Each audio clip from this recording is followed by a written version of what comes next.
The request of the Mideast allies, President Trump hits the pause button on a planned attack on Iran. I think the benefactors here are clearly those Gulf states who, had there been a U.S. attack on Iran and Iran had retaliated, it could have been those Gulf states that would have been in the immediate firing line.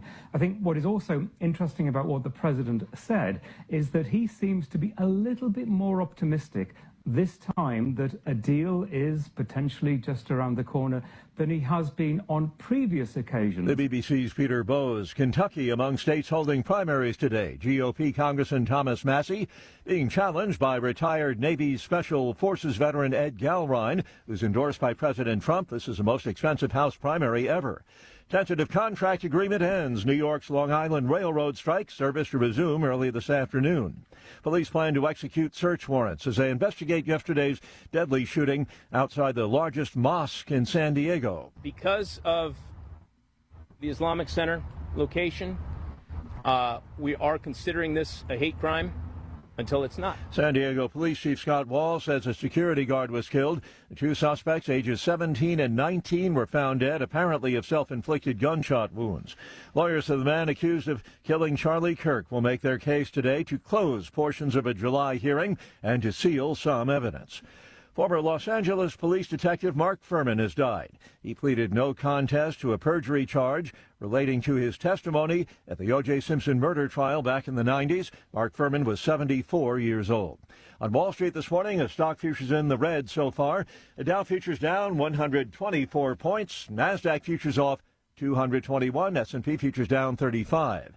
More on these stories, townhall.com. The following is a real-life story from Trinity Debt Management. When I was feeling the stress of too much credit card debt, I looked at two different options, debt settlement and debt management. They may sound the same, but guess what? They're not. Debt settlement seemed like a quick fix, but I found out it would destroy my credit, create tax headaches, and hit me with huge fees. They actually told me to stop paying my bills. No way, not me. Then I turned to a debt management plan developed by the team at Trinity. They worked with my creditors, lowered my payments, reduced my interest, saved me thousands, and paid off my debt.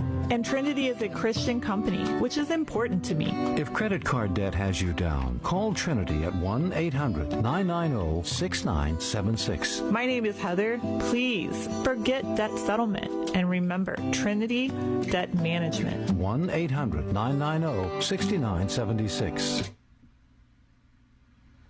A humanitarian aid ship from Mexico is docked in Havana as Cuba is squeezed by a U.S. embargo. Cubans welcomed the arrival of a ship carrying humanitarian aid from Mexico to Uruguay. This man says, with the situation the country is in, anything that comes in helps, adding that it's the Cuban people who are suffering. In late January, U.S. President Donald Trump threatened tariffs on countries supplying oil to Cuba. The island has since faced severe shortages of food, fuel, and electricity, and constant blackouts across much of the country. I'm Lisa Dwyer. Loud and expressive mourners are commonplace at funerals around the globe, but in parts of Kenya, some of them may be paid workers. Professional mourners in Western Kenya play an important and common role in funerals, adding a level of intensity to the collective grief. News and analysis at townhall.com. Some temporary relief for countries wishing to buy oil from Vladimir Putin. Treasury Secretary Scott Bessent says the U.S. will give a 30-day extension for countries to import Russian oil already in tankers at sea. That extends a temporary policy reversal aimed at reducing oil supply shortages caused by the Iran war. Bessent notes the policy will also help poorer countries who are especially in need of oil. However, there is a downside, as the temporary lifting of sanctions could help Russia finance its ongoing war in Ukraine. Bob Agnew reports. Swatch's new Royal Pop pocket watch has sparked chaos worldwide. The Swiss watchmaker says there's no shortage of the items despite weekend crowds and rioting at stores. Police in Paris used tear gas. Fistfight broke out in Milan. That watch retails for around $400, but it can resell for up to 10 times that amount. More on these stories, townhall.com. Buddy Carter, warrior, great guy. President Trump and Buddy Carter are working to help Georgians keep more of what they earn by passing the largest tax cut in history, eliminating taxes on tips and overtime, and making the child tax credit permanent. Buddy Carter, warrior, great guy. From day one, Buddy Carter has stood with President Trump on his mission to make life more affordable for working families. But while President Trump and Buddy Carter were protecting our wallets, Congressman Mike Collins was abusing them. Congressman Collins is under federal investigation for misusing taxpayer funds to benefit himself and his cronies. According to the investigation report, Congressman Mike Collins, quote, may have violated federal law by shelling out government funds to one of his top aides. Georgia families have had enough of wasteful, corrupt career politicians. We just can't trust or afford Mike Collins. Paid for by Buddy Carter for Senate. I'm Buddy Carter, and I approve this message. Trouble getting to sleep and staying asleep is infuriating. Your mind races, you toss and turn. Nutrition company Healthy Cell created REM sleep to help you quickly fall asleep, stay asleep, and sleep deep. Unlike other supplements that don't work, REM sleep is not a pill. It's a gel you swallow with ultra-absorption of science-backed ingredients supporting all 4 stages of sleep. Go to healthycell.com and use code GODZILLA for 20% off your first order. Risk-free. Love it or your money back. Guaranteed. Healthycell.com. Code Godzilla. Folks, this is Crom Carmichael, CEO of Soul Tea. I have recently turned 77 years old. I do not take prescription drugs. I have not had to take prescription drugs, and I attribute a lot of my good health to a product that I've been taking, which is the active ingredient in Soul Tea. It's a 22% concentration of theaflavin.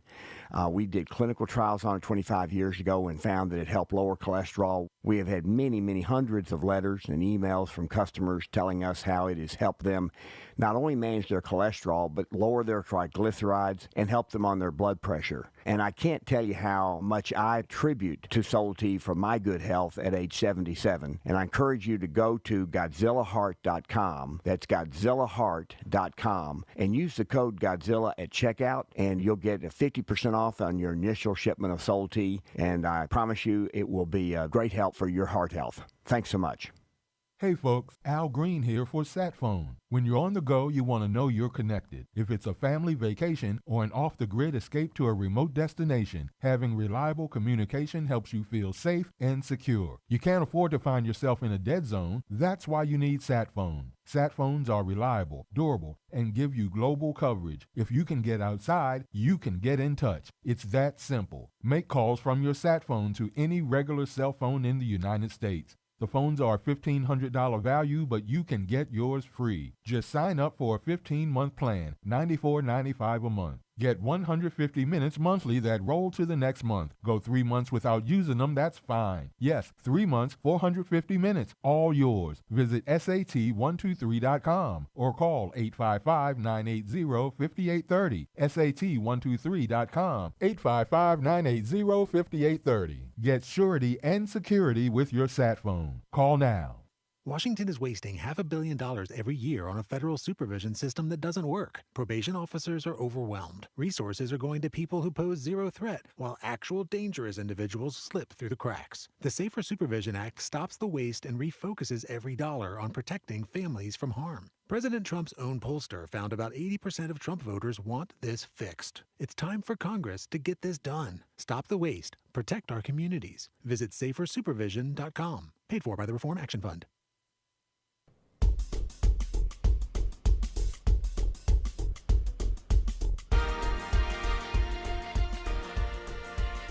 Well, that's my cue, isn't it? Happy Tuesday morning, listening family. This is the John Fredericks Media Network.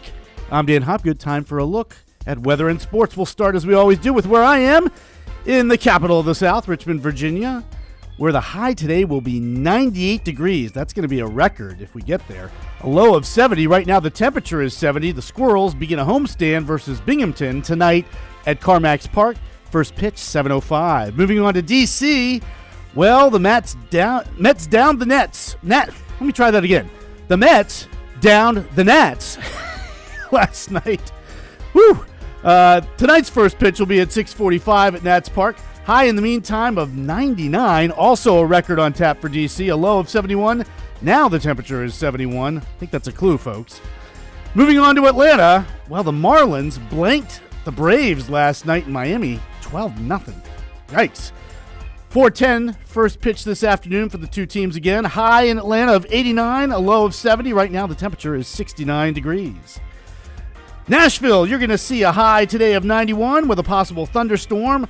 A low tonight of 69, still with a possible thunderstorm. Right now the temperature is 74 degrees, and congratulations are in order as the NFL has awarded the 2030 Super Bowl to Nashville. Congratulations, Nashville.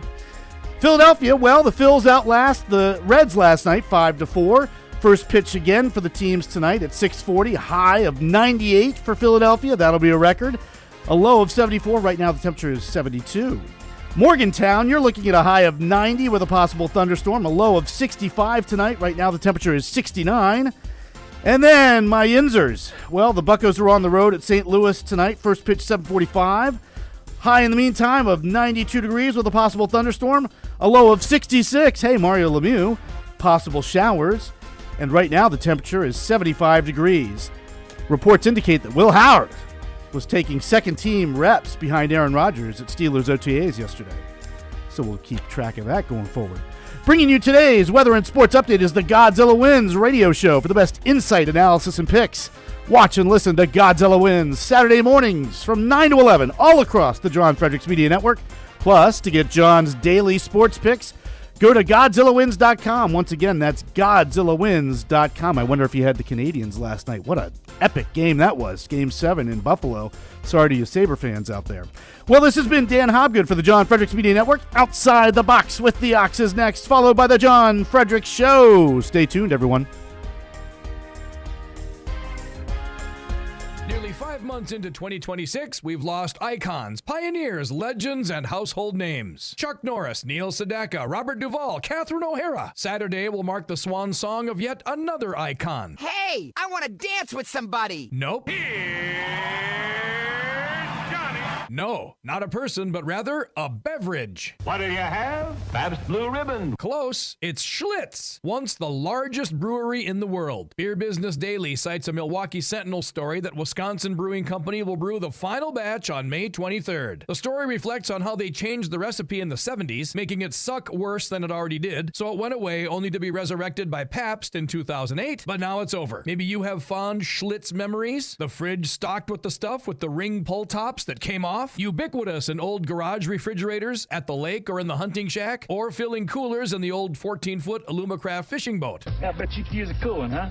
Now you're talking. You can see, smell, and taste it just thinking about it. Thinking outside the box. Further observation of how today's society isn't even on the same reality plane as days of yore. Imagine the scenario today when Jaden's favorite beer is canceled. Hoo-ha, Bee-hoo, Foo-foo, Orange Peel, Ultra Tang, Space Girl, India Pale Ale will end its 3-week run, only to have his kids and grandkids fondly remember how his fridge was always stocked with it and wondering how he could ever call it delicious. Ahem. Here outside the box with the Ox in the Eastern Time Zone and now in West Virginia on the John Fredericks Media Network.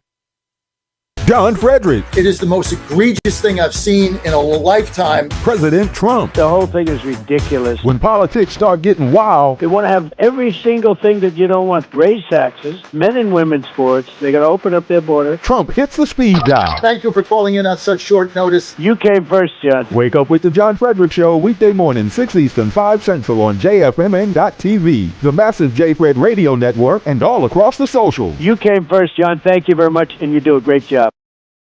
Right now, download the new WV Sports Nation app from the Apple Store or Google Play and get the entire Mountaineer sports world in the palm of your hand. Right now, get notified when new stories drop about your favorite Mountaineers teams and athletes. Download the WV Sports Nation app right now. Get updates on next level Mountaineers like Weatherholt and Joe Mazzulla. All that and more right in your pocket right now. Download the new WV Sports Nation app from the Apple Store or Google Play. Download the app right now.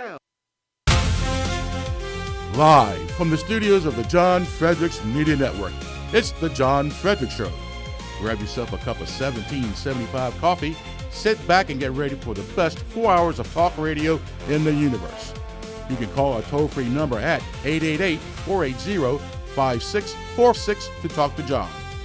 And now, here's the Godzilla of Truth, the Oracle of the Deplorables, the man who is 6 months to a year ahead of everyone but God himself, John Fredericks. assault if a deal is not reached. Here with reaction, former special envoy to Ukraine and Russia, Keith Kellogg, is with us. What's interesting about this, it was scheduled for tomorrow.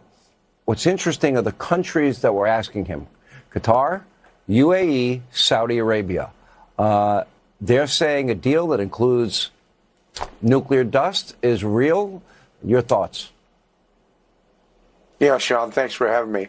Look, President Trump's the most reasonable guy in the world, and frankly, I don't trust the Iranians. Look, I go back to the 9 principles of war that have been around since 500 BC. One of them is simplicity.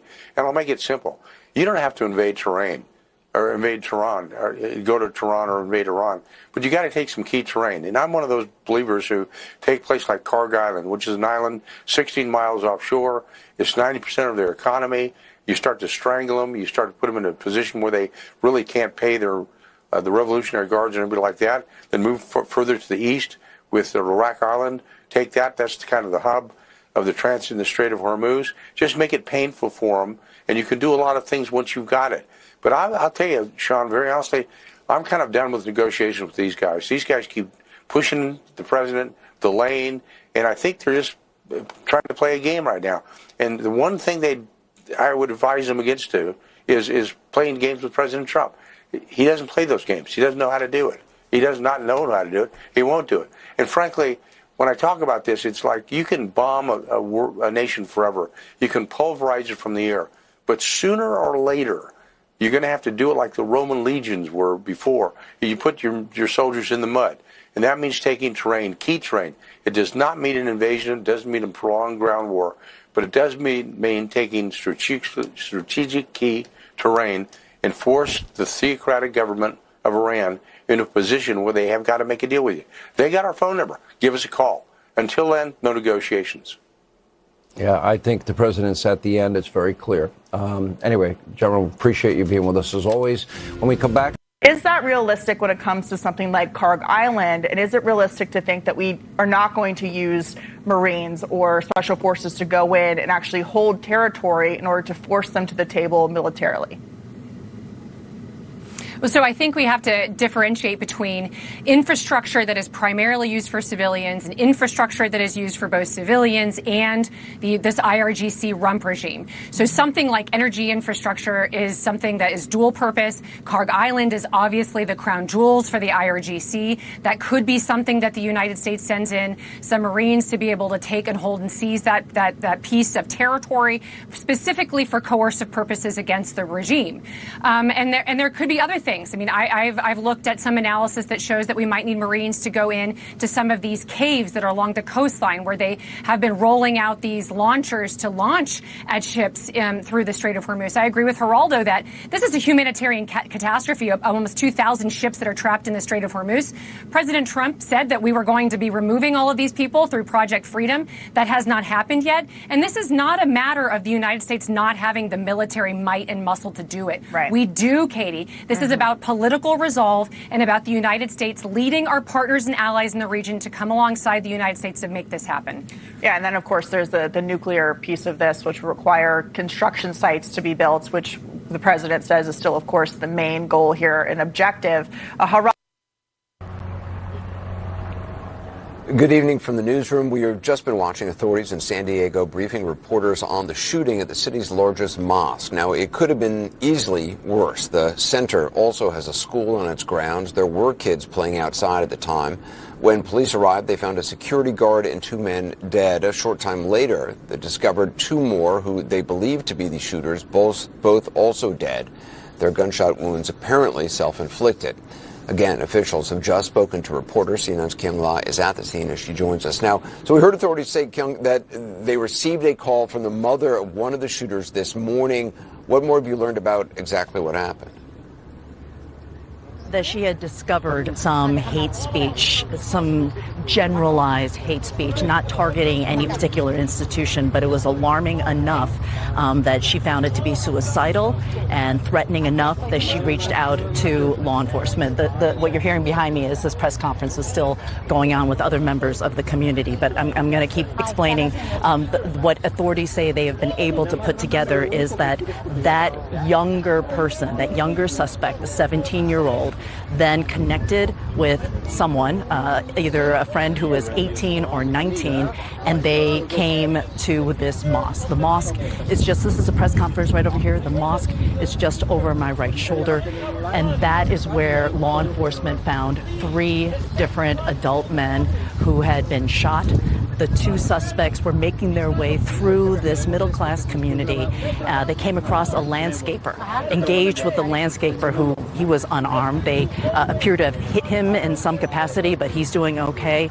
And then authorities did catch up with them, and the 2 suspects, 17, 18-ish, the police chief said, had died by self-inflicted gunshot wounds. So that's the very latest that we've been able to piece together. One other thing, Anderson, that they are treating this as a hate crime in large part because of some writings found on one of the weapons.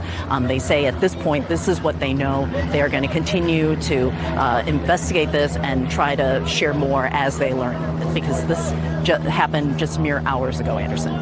And Kim, I know you were able to speak with a friend of the security guard who was killed. What did he have to say? It's really important to remember that this isn't just a mosque. This is a community center, and this is... And alerted authorities, and when the shooting actually took place? Well, Chief Scott Wall from San Diego PD gave us a little bit of a timeline, which is, they got that call from the mom in the late morning hours, and immediately they did a threat assessment. This is exactly what you were supposed to do with this. It's a missing person, but it's also a missing person who's talking about suicide and maybe other things, who is left with weapons. From there, he took the mom's car. They took that license plate. It's a white vehicle. They put it into the LPR system, license plate readers. They started to get hits at different locations and have units be on the lookout for it. Interestingly, I think the chief told us that they got a license plate reader hit near the mosque, which they sent out to units, right about the same time they got the phone call of shots fired. So they were leaning very forward on trying to figure out, how do we get to this kid, not knowing that there was more than one kid apparently, or what exactly their plan was. What we've done is clean up President Biden's open border policies, and just look at the month of December, Sean. We were able to stop 4 terrorist attacks affiliated directly with ISIS and other foreign terrorist organizations of individuals who are already in America, spanning from California to New York to Florida and North Carolina and Texas. That was just 1 month. So we are not only investigating and arresting people overseas, but we're capturing those that were allowed into our country under the corrupt policies of the prior administration, and stopping those terror attacks on American soil. And we're going to keep looking for every single one of these individuals who wish to do harm to our way of life and invade our country, who got here illegally and decided they thought they could commit crimes here. It's not going to happen on President Trump's watch. And that's why we're manhunting these people around the globe, putting national security first, and making sure their exploits and ties to terrorism are fully unraveled. The intelligence community and this FBI have no greater priority than that, and we are going to chase all of them down, and we have been in record numbers. Well, you're on the John Fredericks Media Network and all the John Fredericks radio apps. I am your Godzilla of the truth in America, your Oracle of the deplorables. Well, if you want to drive the Democrats absolutely bat crap crazy, you get a fund of $1.7 billion in a deal with the Internal Revenue Service in order to compensate the victims of J6 and of other things that were happening, that were weaponizing the government, that the government was weaponizing against its own people. And they spent money on lawyers, and they spent money, and they were bankrupt. And I mean, I've got a couple friends of mine that got wiped out financially because they decided to be an alternate elector and things of that nature. People that spent months and months and months in jail without a hearing, without due process in D.C., in squalid conditions. And now there's a fund for them. And this is what happens. If you're going to go after your own people and weaponize your government against them, well, there's hopefully now going to be a consequence. And the consequence is we got money that Trump settled, not for himself, right? He settled to pay these other people. And so the Democrats are going absolutely berserk over it. I've never seen the meltdown. This is almost in comparison to the meltdown they had over the redistricting, which now they're framing as racist. And I'm telling you, folks, it is not going to fly. Neither of these fly. I mean, people know in this country that the Biden administration weaponized the Department of Justice under Merrick Garland. They weaponized it to go against its political enemies. And they did lawfare, and they bankrupted thousands of people in our movement. They couldn't get a conviction, but they could just wipe them out financially. This is not the purpose of your government. But this is what was happening all over the globe. And we all know that. And the reality of this is that President Trump understands it. And so now he's got a fund in order to give them some relief. And the Democrats are going crazy over this. Why? Why? Because justice is being doled out the right way. These people should be compensated. I mean, if you look at what some of them went through, many of them on my show, it's unbelievable. Look what they've put, look what they've put people that were like David Schaefer. I mean, they bankrupted the guy, former state senator, ran for, I guess, ran for lieutenant governor, got beat by 1%, alternative elector, and he was wiped out, lost his home, everything. Why? Right? Because he was an enemy of their regime. And so they went after all of these. Remember the billboards on that I told you about on 95 and, breaking into old ladies' homes at 3 a.m. and throwing them in a gulag? I mean, this is what was happening. And so the president was like, we're going to compensate these people. Now, the Democrats are going around like nuts, telling you that it's Jim Crow too, that all the gerrymandering is racist. It has nothing to do with race. It has to do with electing Republicans in Republican states. If you got the votes to win the district, go win the district. I mean, that's my message to Republicans in Democrat states. Go win the district. Go out, knock on doors, do whatever you got to do. Do things like I'm doing. Raise money, do mailers, get grassroots, get precinct cap. Do what you got to do to win the election. If you can't win it, you can't win it. I mean, there's Democrats and there's Republicans. And so, an AOC is coming on. Well, you've woken up a sleeping giant. What exact sleeping giant is that? You've already, see, here's where they're upset. Here's the rub, okay? They've gerrymandered everything they can. And they did it over years. And they got away with it. And we as Republicans never had the balls, we never had the courage, we never had the gumption to respond to any of it, ever. And so they wound up with all of these seats. And then we had the Voting Rights Act, and all these seats got gerrymandered in. And so this is what the Democrats have traded off in the House for years. They've lived off this. Now they don't have any seats left. We have a bunch of them. We're going to get 11. And then in 2028, we're going to get 2 more in Georgia and 2 more in Mississippi. In 28, we're going to be plus 15. Then the census comes in 2030. This is why they freaked out. They were expecting power in perpetuity. We got it. We just flipped the script. We flipped it. You were getting power forever. Now we got it because of one ruling by SCOTUS, who saw this for what it is. And so when the census comes and we're not counting illegals, which I think is the new plan. Somebody text me on that. I know it's gone back and forth, but I think we're not counting people that are here illegally, nor should we, because they're here illegally. So they should be counted. They're not citizens. You count the citizens. The number of seats that are going to go flowing from blue districts to red districts is probably 10, another 10, 12, because each district should have about 700,000 people. And if you're losing residents in California and New York and Illinois, and they're moving to Texas and Florida and Tennessee, well, those states are going to gain a seat or two, and they're going to lose a seat or two. And so it could be up to another 10 seats.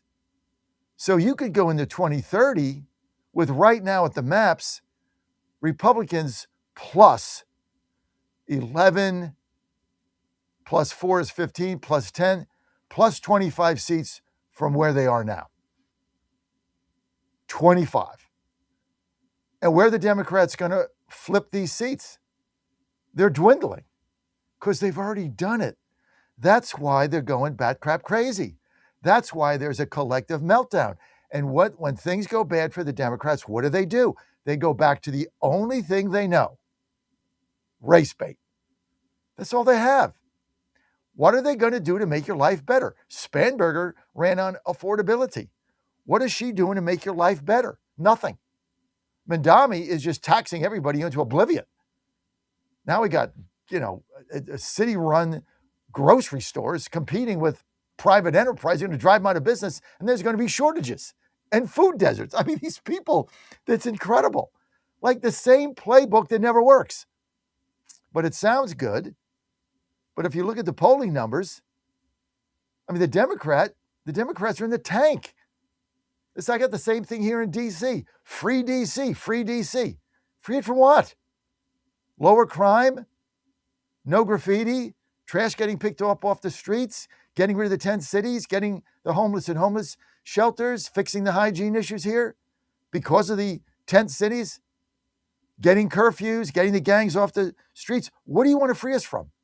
Safe subways, safe buses, safe metro? What is it that you want to free us from? You want to free us from a better life into a miserable life, which is what you brought us under Biden. This is just one city. You're on the John Fredericks Media Network, trucking the truth across America. You want truth and clarity? Right here. We'll be right back.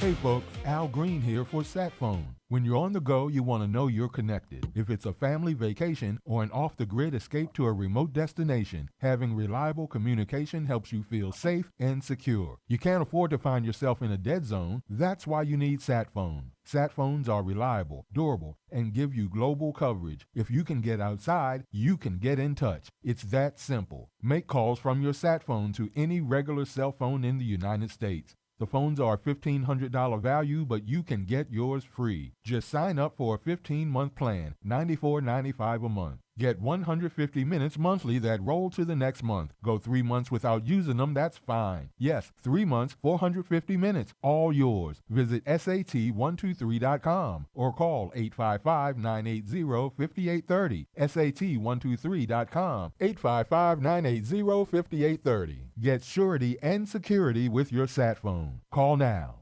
The Cats and Cosby Show. It's a common sense recap of the big stories. This meeting with China and President Trump, the stakes couldn't be higher. Listen, China's not our friend. They've been stealing our technology. They've been stealing the AI, responsible for the COVID. We have to be very, very careful about giving stuff to China. Cats and Cosby, 5 Eastern, 4 Central on the John Fredericks Media Network. It's the top news of the day. China wants the oil from Iran. They want to make a deal that's good for them and not piss us off too much.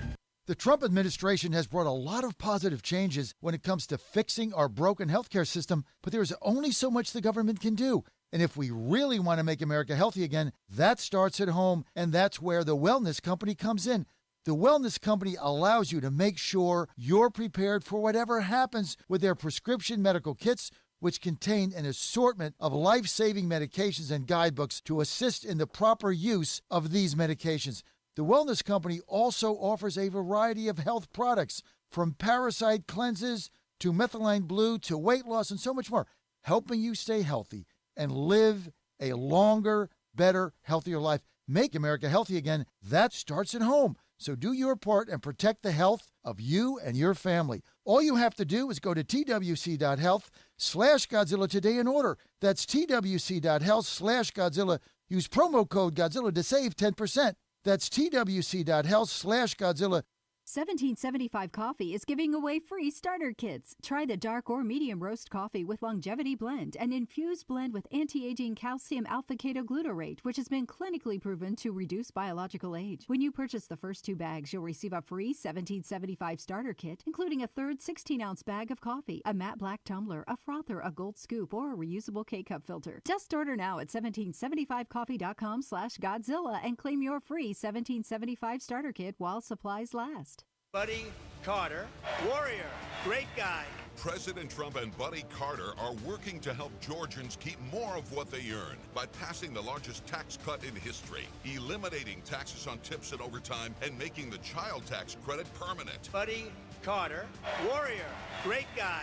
From day one, Buddy Carter has stood with President Trump on his mission to make life more affordable for working families. But while President Trump and Buddy Carter were protecting our wallets, Congressman Mike Collins was abusing them. Congressman Collins is under federal investigation for misusing taxpayer funds to benefit himself and his cronies. According to the investigation report, Congressman Mike Collins, quote, may have violated federal law by shelling out government funds to one of his top aides. Georgia families have had enough of wasteful, corrupt career politicians. We just can't trust or afford Mike Collins. Paid for by Buddy Carter for Senate. I'm Buddy Carter, and I approve this message. Every hard choice is a brick in the path toward the life you want. But every excuse is a brick in the wall that will stand in your way. When the opportunity to do something special presents itself, the people most prepared to meet the challenges will be the ones who made the most hard choices, who faced adversity and overcome it. They certainly wouldn't have won all their fights, but they never quit. I stayed at Michigan, and then I got chosen in the 6th round of the 2000 draft. My numbers were pretty unimpressive. If there was a 99.7% chance at anything, it's that I'd be behind the counter at Ben's Chili Bowl before I was behind center in an NFL game. And who knows, that could have been fun too. But no one could have imagined that I would end my career with 7 world championships. Maybe because none of those people knew that I would never, ever quit. Don't touch that dial. You found your home of the truth. Do you solemnly swear to tell the truth, whole truth, and nothing but the truth? With the best analysis in America. You can't handle the truth. And now back to the John Fredericks Show. Well, you got him, and it's great to have you with us. 888-480-JOHN, 888-480-5646. You want to weigh in? Truth and clarity right here. Well, we got J.D. Vance is going to the White House today doing the press conference, so I guess they're going to alternate between Rubio and Vance. I mean, the bigger picture here is both of them are getting equal time coverage as they both expect to compete for president in 2028. Now, in Texas, we got the Texas Truth Line on today. Chairman's not with us, but we got a pretty big lineup for that. Still no endorsement from President Trump on Texas, although he said he was going to do it. But they are now, this is Tuesday, they are now a week out. By the way, Monday is a holiday. Happy Memorial Day to everybody. I want to remind everybody that the John Fredericks company, Disruptor Radio, that is an official holiday. There will be no show. We'll do a best of. I think Leahy's doing that as well. But Dan, you guys will have to figure that out. So, but we will not be here. Long weekend for us. Joe's coming home on Thursday, so we're excited about that. It's going to be a lot of fun. You know, Dan, we should probably run the Sammy the Cat video. Do you actually have that? Let's key that up for the end of this segment. We're texting it out today to our Ward 2 DC list. We have a Sammy the Cat video attacking the rats in DC. So let's run that, Dan. I think you have it. I think I sent it to you. So key that up. 888-480-JOHN, 888-480-5646. Want to hear from you. This is a community. Remember, right here is where we come together. We don't have to agree, and sometimes we're going to disagree, and that's fine, but your opinion matters. Your voice matters. This is a community. That's why I'm building. That's why I'm running for Ward 2 chairman. I want to give people a voice. I want to give them an opportunity. I want to give them excitement. I want to give them a reason to get involved. You should have a reason to tune me in. If you don't have a reason to tune me in the morning, then I have no audience. Got to give you a reason. And that reason is right here, truth and clarity. And we try to entertain you as well. By the way, Dan, great clip from Tom Brady certainly juxtapositioned to Harrison Ford, who was dark and eerie. And shall we talk about AI for a second? I tell you what, let's get to the phone lines. 888-480-JOHN, 888-480-5646. The highlight of my day is your calls, because I want to hear from you, right? That's how we connect. That's how you connect with everybody across the country. So you got a phone, it dials out, dial the phone out. By the way, we got a new segment coming June 8th. What are we calling it, Dan? Morgantown Mavericks? The Mountaineer Mavericks, I think. Mountaineer, what did I get? Oh, yeah, Mountaineer Mavericks. I kind of liked Mountaineer Mojo, but Dan and them, Al was with me on Mojo.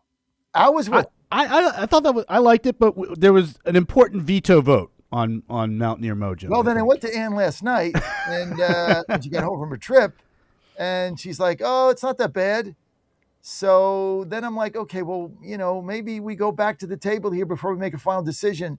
Because let's have a vote for our team. Do you like Mountaineer Mojo for our segment for West Virginia, or do you like Mountaineer Mavericks? Mavericks. Yeah. I mean, I guess Mavericks, right? Because that's kind of what they are, right? Mavericks. So I guess that one is still, but Al liked Mojo. So, Al carries a lot of weight, but the ladies hated it. Colleen didn't like it. Tina didn't like it. So it's not good, right? I don't know. Yeah, maybe it's a connotation that they don't particularly love. I don't know. But they didn't like the Mojo. But I like Mountaineer Mojo. I think it's funny. But yeah, I thought it was fine. Yeah, I liked it. And then when I went to Ann last night, I'm like, I told everybody you veto Mountaineer Mojo. She says, "Oh, I didn't do that. I just didn't like it." See, this is what I get. Okay, I didn't like it, but I didn't veto it. But if you do it, I didn't like it. I mean, what? Like you talk about like you can't win. That is a lose-lose. Sounds like our 7:30 interview from yesterday morning all over again there. But oh my heavens, what was that about? Did you ever get a clip on that? I do. I have one. I'm going to play it. I'll play us back in at the next half hour. I mean, a nice young lady, I'm sure, but like if you're going to run for Congress, like you're running for Congress in a competitive district. I mean, my heavens. That's just me, though. Look, I'm not going to judge, lest I be judged. I got my own issues, but it is what it is. I just try to ask, none of those were gotcha questions. I mean, how are you going to vote on this, which they're voting on tomorrow, and this, which you're voting on Friday? I don't even think she knew what they were, let alone answer the question. And then she gives me a political answer. Well, I wouldn't vote against the president, but I'm against it. That's like, well, I don't particularly like Mojo, but I'm not going to veto it. What the hell's that mean, Ann? I don't even know what that means. 888-480-JOHN. Let's get to Jamie from Colonial Heights, Virginia. Jamie, you're live. Jamie. Hey, good morning, John. John, this morning I just called in to say, God bless President Trump. God bless President Trump for accepting that settlement on behalf of people who were persecuted by the Biden administration. I may have walked on the wrong strip of grass on J6, and I was certainly tried to lure. They tried to lure me into the building, but I didn't fall for it. Federal agent, I'm certain of it. And even though I didn't go in that building, I still had to wait around for 4 years for my door to be kicked in, for my dog to be shot, for a red beam to be put on my wife. And just, fortunately that never happened, but I'm just so happy for these people who are going to receive some compensation. It'll never be enough. It'll certainly never be enough for the families of the people who committed suicide behind that scam. We watched the two-tier justice system be played out right in front of us. We watched the criminals in D.C. Get away with countless crimes, and meanwhile they tried their best to destroy every life they could over what, in most cases, at worst, was like a simple misdemeanor trespassing charge. And just God bless President Trump. That's what I called in to say. Jamie, thank you. Would you elaborate when you said, when you were there, that you thought that officials were trying to lure people like yourself into the Capitol? Can you elaborate on that comfortably? So I'll never be able to prove it, but we know about Ray Epps. We know how he tried to, not try to, how he did whip that crowd up into a frenzy. I had an individual approach me. He was dressed in all black mask.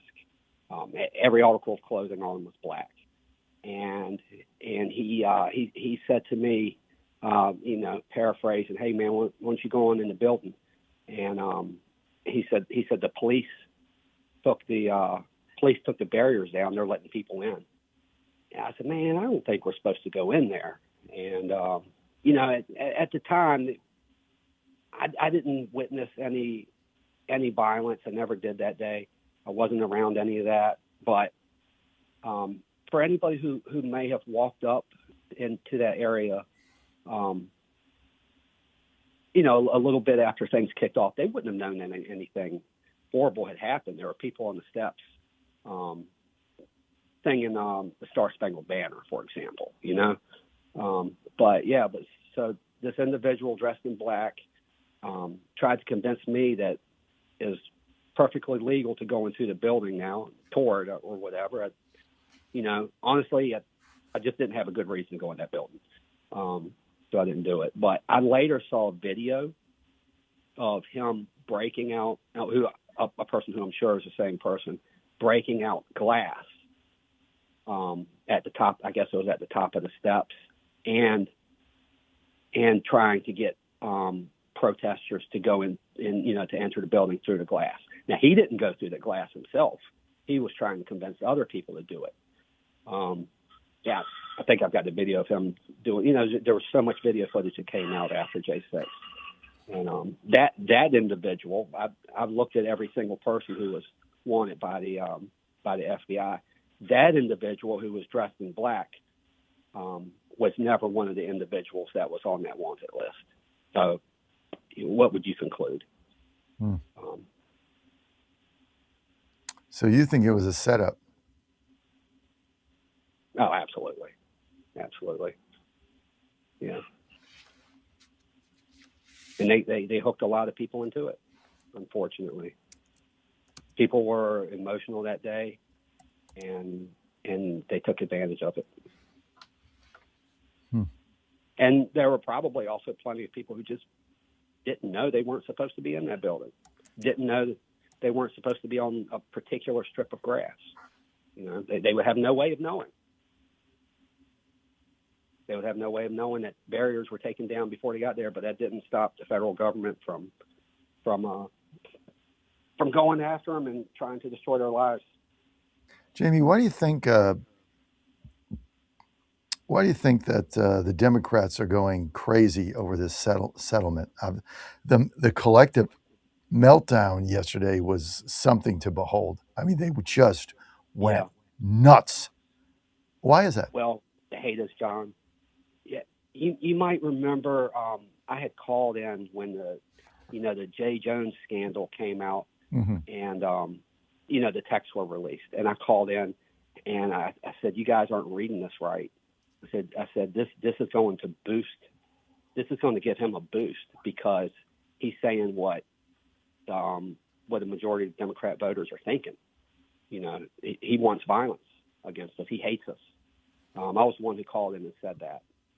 And you were right. The same deal here. They just hate us. Dude, they just want to destroy our lives. You were right, because if you look at the number of votes that he got from Democrats after that, which we thought he was done, right? We thought, well, that's the end of him.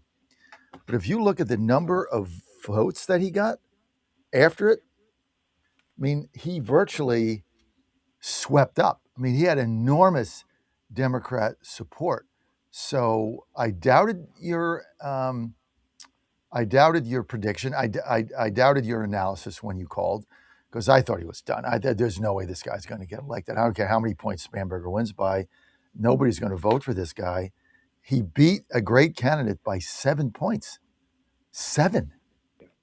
I mean, he almost beat him on game day. 7 points. I mean, it was stunning. So you nailed it. That's I how mean, much that that's how much they inspired hate the us. Democrats to vote for him.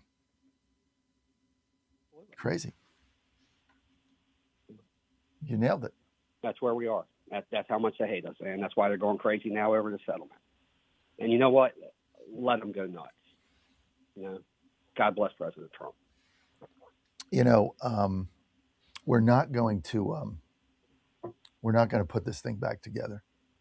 I mean, AOC, I'm not running her clip, but AOC nailed it. She said, it's now North and South, and we got a wake up call, and we're going to do in the North what they did in the South, and it's us v them. I mean, that's the way they're looking at this now. I mean, but the problem is they have nowhere to go. That's the problem. They're losing money. They're losing voters. They're losing companies. They're losing wealth. They're losing a tax base. They're losing people. I mean, they got nowhere to go. They have destroyed everything in sight. They've just destroyed it all. And they're all coming here. And I got to tell you, man, my 22, he's now 22. When he was 20 years old, he got it. He said, by the time I get out of college, my baseball career's over. There's going to be 2 countries. They're going to be red and blue. And everybody like us is going to move to a red state, and all the others are going to be in a blue state. We're going to control the General Assembly. We're going to control the governorship. We're going to control the courts. We're going to control everything in our states, and nobody's going to leave. And the federal government's going to do what they do, and no one will care because we'll have all the power in the states. It was an incredible insight for a 20-year-old. And he said, you're never going to put this thing back together, ever. Said, I see it in campus. I mean, there's that and there's this. And it's not even, he said, you can't even have a cup of coffee. There's just no way. They're so far apart. So you nailed it. As always, Jamie from Virginia. Thank you, Jamie. Thank you for that insight. And good instincts for not going in that building. Good instincts, Jamie. Sometimes you got to follow your gut, right? Things don't feel good, don't do it. I mean, I have this philosophy. I told my team the other day in a conference call. I have this two tiers of things I say all the time in leadership or in life. If it doesn't feel good to you, it's probably not the right thing to do. If it doesn't feel good, if it doesn't feel right, don't do it. And if you can't make a decision, do nothing. Quick decisions turn into bad decisions if you can't make a decision. Do nothing. Just leave it go, right? I've built my company that way. Things come up. We like to think things through. If it feels good, we move on a dime. So you got to balance that off, but follow your instincts. Jamie, thank you. And thank you for the call. Johnny in Jersey. John, Monmouth County, New Jersey. You're live, John. Hey, John, good morning. That was a great call. That was a really good call because listen, John, there was no way they were going to allow the Senate to debate that evening or that day. It just wasn't going to happen. And I mean, if you just use common sense, January 6th, 100% was a setup. I mean, it's just insane, but that's not the reason why I called. The reason I called, I wanted your opinion on this Massey guy. First off, I mean, listen, Trump has a 98%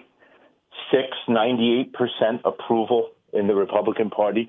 Why would this guy even want to be a part of the Republican Party? Because he's not. But what do you think the chances are of this guy being ripped out root and branch today? 100%. Okay, good. I think he's done. There's no way the money that the independent expenditures for Trump have poured in for this other guy. I just don't know where Massey gets the enthusiasm. Why are you going to vote for somebody that votes against your president and stands against them on every issue that matters? Why are you going to do that? Well, that's exactly what I'm saying. I don't even know. you have to ask yourself, why would this guy even want to be a part of the Republican Party? We don't want him in here. I mean, he votes against us. I mean, it's just such a glorious thing to see what's happening. I mean, I believe Paxton's going to be the nail in the coffin. And the writing's on the wall. You know what I mean? We have the momentum. Like I said, I've been advocating on the show now for the last 3 months. Even when it looked doom and gloom, I could see the writing on the wall that we were going to swamp the midterms. And to get back to your point about a separation, there is no bringing this together. Steve Bannon actually mentioned a couple of years ago that I thought was pretty interesting. He says, you're not going to get rid of these people because there's definitely a number of them, but there'll be small pockets of insanity plopped in throughout the country, where these people migrate. And like you said, where everybody separates. But I don't think if we play our cards right and we take control of the party and the grassroots, which seems to have the momentum and a extremely strong voice, because we're not putting up with anything anymore. I believe, we can maintain control for years to come. And like I said, you're not going to, these people are mentally ill. There's something, you either have absolutely nowhere to go where you just could not in a million years vote for Trump. So hopefully they come around maybe in the next election cycle, or there's just something wrong with you. Knowing what we know about the Democratic Party now for you to actually vote for these people. These are Marxists. They want in the United States what you're seeing in Cuba right now. How anybody could vote for that, there has to be something wrong with you. I mean, you're beyond logic. Maybe you have no humility. You're just that dug in. I mean, it's a disease. And TDS definitely is real. I see it in certain people. But that's why I called. I just wanted your opinion. You're usually spot on.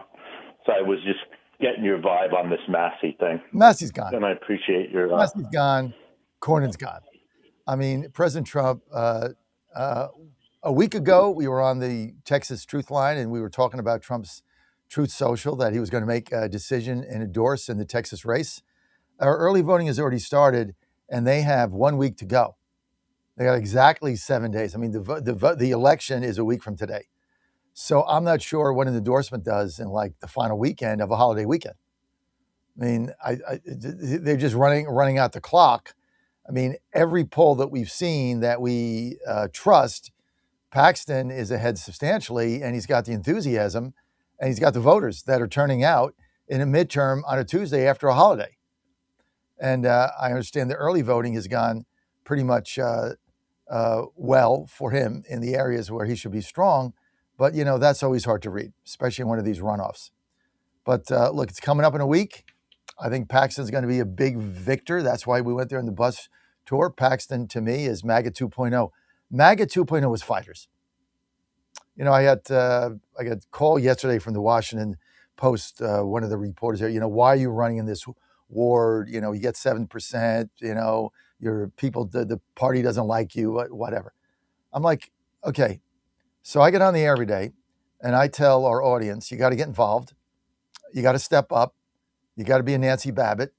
You got to chap asses, right? That's what happened to her. You got to get involved at the precinct level, and you got to fight, and you got to get involved, and you got to shake things up, and you got to take the party over from the grassroots bottom up. Now, how can I say that if I don't do that? I mean, how do I get on the air every day and say, do this? Well, are you doing it, John? No, I'm too busy. Oh, really? I mean, you either lead by, that's what I tell my sons. You either lead by example or get out of the way. If you're going to lead, you got to lead by example. This isn't fun, right? Winning is fun. It's not fun when you're getting 7% of the vote. But if I don't do myself what I'm asking everybody else to do, then where's the truth and clarity in that? Plus, by doing it, you understand the obstacles you face. and then I can articulate a better strategy when people get down.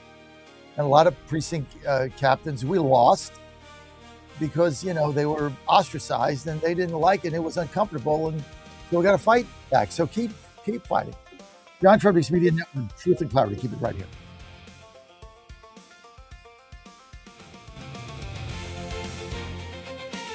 WJFN, W224EB, 92.7 FM Chester, W299DB, 107.7 Barnaire, 100.5 FM Goochland, and WJFB. Breaking news this hour from Town Hall. Amit Thomason. Looks like the Iranian regime is safe, at least for the moment. President Donald Trump says he's holding off on a planned attack of Iran. Trump made this announcement on his Truth Social platform. He said he made the decision after talking to the leaders of Saudi Arabia, the United Arab Emirates, and Qatar. Correspondent Jonathan Gambrell, the president, giving Tehran a bit more time to agree to a deal that he accepts, and that would include the Iranians agreeing to give up their pursuit of nuclear weapons. Deadly attack at a large Southern California mosque. Police in San Diego say 2 teenage suspects opened fire at the Islamic Center of San Diego, killing 3 men before killing themselves. We are considering this a hate crime until it's not. Police Chief Scott Wall. So we have our 2 suspects that are deceased. We have 3 victims at the Islamic Center. All 3 are adults, for a total of 5 people that are deceased. Aerial footage showed more than a dozen children holding hands and being walked out of the parking lot during the police response. All of the kids are safe. Wall says a security guard was among the victims and that the 2 suspects were found dead in a vehicle stopped in the middle of a road nearby. Audio courtesy KGTV. I'm Jennifer King. Service on New York's Long Island Railroad is slated to resume later today. A tentative contract ends a 3-day strike that closed the LIRR. Voters in several states are going to the polls today in primaries. In Kentucky, incumbent Republican Congressman Trump foe Thomas Massie being challenged by Trump-endorsed candidate Ed Galrine. Acting Attorney General Todd Blanche goes up to Capitol Hill today for his first congressional testimony since taking over at the Department of Justice. On Wall Street this morning, the Dow futures are down 81 points. The NASDAQ futures 200 points lower, and the S&P futures are down 30 points. More on these stories, townhall.com. Hey, I'm Kirk Cameron. Is health insurance eating up your budget for 2026? If you're looking for ways to better steward your finances, consider this: Christian Healthcare Ministries. It's a health insurance alternative at half the cost. Join CHM today by visiting chministries.org/wellness. While insurance companies tell you when to join, what to pay, and where to go, CHM is different. As a ministry, CHM allows you to share the burden of medical bills with other Christians. You can enroll, switch programs, or leave at any time. Christian Healthcare Ministries. It's a world of difference. CHM has 4 flexible programs. You can pick any certified doctor, surgeon, or hospital that you want for eligible care. So make the switch. Take your paycheck back from health insurance this year. Join CHM today by visiting chministries.org/wellness. That's chministries.org/wellness.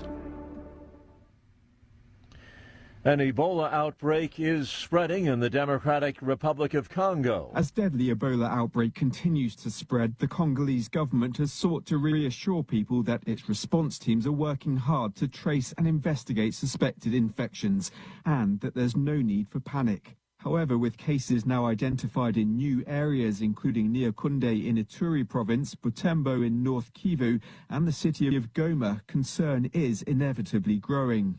Meanwhile, in Bunia, one of the initial centers of the outbreak, an American doctor has tested positive after being exposed while treating Ebola patients. That's the BBC's Tom Bateman. The Congolese Health Ministry is reporting that there have been at least 131 deaths and more than 500 suspected cases. World Health Organization's declared the outbreak a public health emergency of international concern. The UN Health Agency plans to convene an emergency committee to advise on recommendations. Townhall.com. Golf's second major of the year has been won by an Englishman for the first time in more than a century. Aaron Rye's victory in this year's PGA Championship at Aronimink was a historic moment over 100 years in the making. To be, a person that's the first one to have won it in such a long time from England is an amazing thing and something to be extremely proud of. On Sunday, Rai became the first English-born golfer to win the PGA since Jim Barnes in 1919. Extremely proud.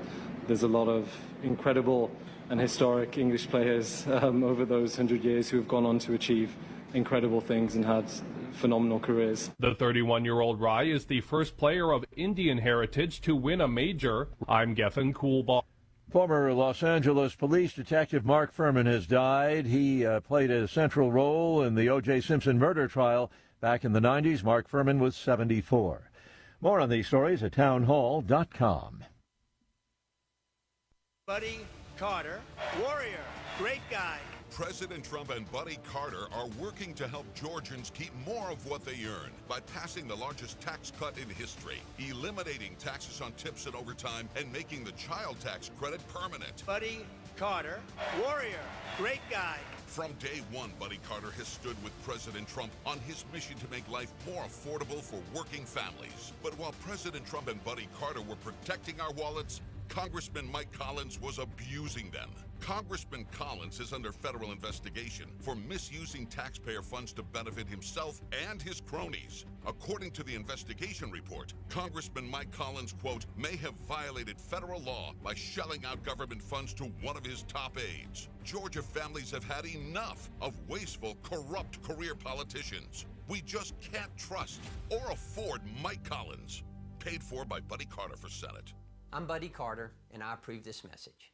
Washington is wasting $500 million every year on a federal supervision system that doesn't work. Probation officers are overwhelmed. Resources are going to people who pose zero threat, while actual dangerous individuals slip through the cracks. The Safer Supervision Act stops the waste and refocuses every dollar on protecting families from harm. President Trump's own pollster found about 80% of Trump voters want this fixed. It's time for Congress to get this done. Stop the waste. Protect our communities. Visit safersupervision.com. Paid for by the Reform Action Fund. 1775 Coffee is giving away free starter kits. Try the dark or medium roast coffee with longevity blend, an infused blend with anti-aging supplements clinically proven to reduce biological age. When you purchase the first 2 bags, you'll receive a free 1775 starter kit, including a third 16-ounce bag of coffee, a matte black tumbler, a frother, a gold scoop, or a reusable K-cup filter. Just order now at 1775coffee.com/Godzilla and claim your free 1775 starter kit while supplies last. It's finally here, our second annual mega sale. This sale only comes around once a year, so take advantage of the best offers ever while you can. For example, save 50% on our Giza Dream bed sheets as low as $29.98. And for the first time ever on TV, MyPillow mattresses and MyPillow mattress toppers as low as $99.98. And you save 50% on our Lux Pure 6-piece towel sets. Regular $69.98, now only $39.98. And our best-selling standard MyPillows, regular $49.98, on sale for $17.98. Wait on it, mega sale, only $14.98. But wait, there's more. To make the mega sale even more special, when you order right now, your order's going to ship absolutely free. To take advantage of the second annual mega sale, go to MyPillow.com or call 800-854-0504 and use promo code Godzilla. Ponder this. We intake oxygen every time we breathe, and breathing is how we stay alive. When God first created man, he breathed life into him. Our Lord also breathed spiritual life into his apostles and filled them with the Holy Spirit at the first Pentecost. Oxygen is a source of life both physically and spiritually. It's the same with fire. Oxygen is needed in order to keep a fire burning, which begs the question, are you on fire for the Lord, or has your spiritual oxygen been extinguished? To answer this, we must go to the source. The source of our spiritual oxygen is the Lord himself. Without him, there is no life within us. Those are his words, not mine. We are called to tap into this life source by baptism, daily prayer, and receiving the sacraments, especially Holy Communion if you are a Catholic, in the state of grace. If we tap into this life source every day, our lives will be filled with the love of the Lord, our spiritual oxygen. I'm Susie Kelly, and I am passionately Catholic. Money for the ballroom comes up for a vote. You're in Congress. Yay or nay? Right now, I don't feel it's a priority, but the president, I mean, I think we could get a lot of use out of it. There's 2 cards, red, green. I mean, there's only Listen, two I points. bleed red. Are you going to vote yes or no for the ballroom? It's a simple question. Ola. I don't think it'll ever hit the floor or hit a. There are other What's your things that are political answer? priority before the ballroom. So you're not going to answer the question. I mean, here's the problem. You're running for Congress. People want truth and clarity. I've given you two questions. You hedged on them. I don't think that the ballroom is a priority. So you'd vote no. See, this is the thing. I don't think it's a priority, but I will never go against the president. You can't. He's your Godzilla of the truth in America. It's Godzilla! No gibberish or nonsense, just common sense. And now back to the John Fredericks Show. Oh my goodness. I answer the question. That's like all we ask. It's just, I mean, you got to vote yes or no. I mean, I get these candidates that run for office and then they won't answer a simple question like, why do you even come on the show? I mean, what is the purpose of this, right? I mean, you got to take votes and you got to stand by the votes and you got to explain your votes and you got to give people a reason to vote for you. Like, I wouldn't vote for her because I don't really understand her answers. I mean, that two simple votes coming up. I mean, they're like you got a red card and a green card. You put one in, it's no, or you put the other one in, it's yes. I don't know. You got two buttons, right? 888-480-JOHN. Todd Sheets coming up. 888-480-5646. Hey, this segment brought to you by the one and only Mike Lindell of My Pillow. Let's go. He's got this this is a mega sale of all time. If you need My Pillow stuff, and he's giving it away. He's literally giving you free shipping, 80% off, because he's moving factories, factory here to factory there. And Mike is like, why should I pay to get all the shipping out there and pay the labor and get it all out there in stock when I just get it out the door? Just give it away. Up to 80% off. They got sheets, they got slippers, they got towels, they got whatever you need. They got comforters, they got mattress toppers, mattresses, everything you could ever want. They got pajamas, pet blankets. We got them all. Everything we have, the house is outfitted with My Pillow. Plus, they got the great pillows, the Giza sheets, the pillowcases. I mean, they got the cooling pillow. It's just like, you got it all. You don't need, like, what was that store that went out of business when they pulled Mike Lindell out? What was it, Home Store or something? We used to shop there. Then they pulled Mike Lindell out. Then they went out of business. Who needs that when you got My Pillow and you got these great deals? And he wants the savings to go to you. That's why it's great. Now, do Mike a favor, do yourself a favor, do your family a favor, right? Hey, you got kids going to college, you got kids graduating from high school, going to college. Guess what they need? Sheets, pillows, comforters, blankets, boom, right there. Towels, got it all right there. Grandkids going to college, couldn't buy them a better gift than My Pillow. So go to mypillow.com, promo code Godzilla, mypillow.com, promo code Godzilla, or you can call them because you got a phone, it dials out. They have operators standing by right now. They love to take your calls. 800-854-0504, 800-854-0504, and use promo code Godzilla for the great savings on My Pillow. 800-854-0504, mypillow.com, promo code Godzilla. Do it now. Get the savings for you and your family when this stuff runs out. This is the mega sale of all time. It's so cool. So don't forget. And joining me now is the one and only Todd Sheets. And, that's right, Bed Bath & Beyond. Thank you. Tyler, I'm sorry. Dan knows all this stuff. I forget. I kind of get the concept, but I forget the name of it. That's right, Bed Bath & Beyond. We used to shop there and did. And then it went out of business. They pulled Mike Lindell off the shelves, and then the store collapsed. The whole chain gone. Bankrupt, out of business, out of biz. Too bad. So sad. We don't care. That's what happens. Of course, Madami doesn't care because, like, he's a communist. He's running grocery stores run by the city. Oh, God, Todd, I got to play this clip. First of all, let's start with Harmeet Dillon has apparently found all kinds of fraud going on in California, New Jersey.